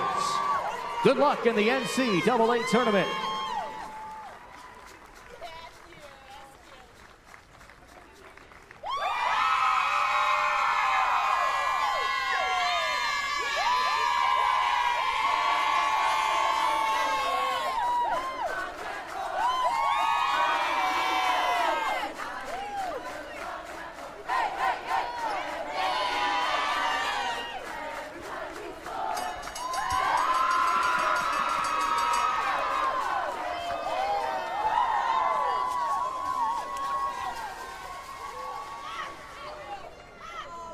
Fans, thank you for attending the 2017 MAAC Women's Basketball Championship. At this time, we please ask you to exit the arena, but be sure to come back for the men's championship game tonight at 9 o'clock.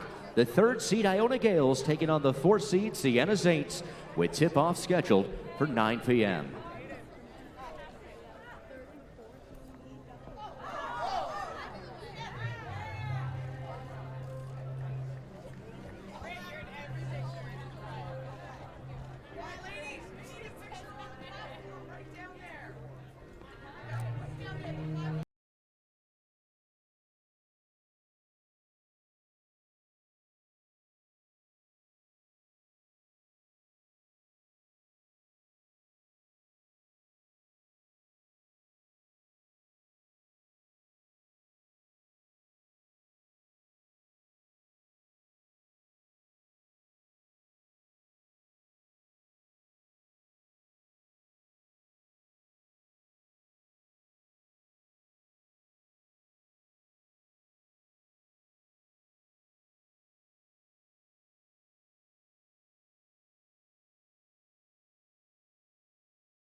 well. It's coming. Woo!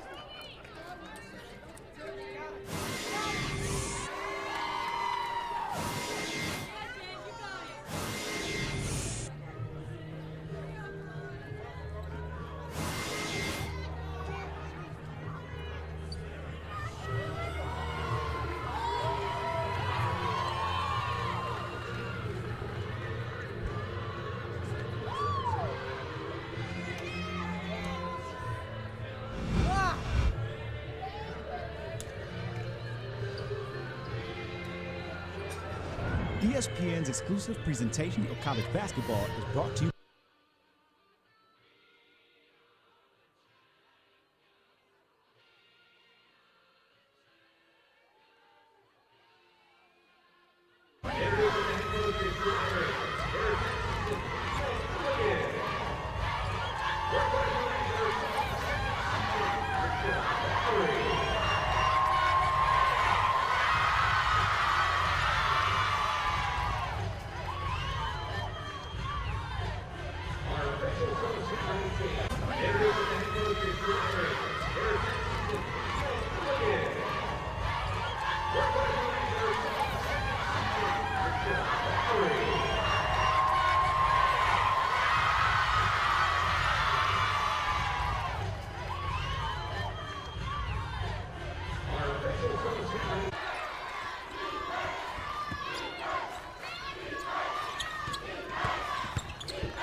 All right.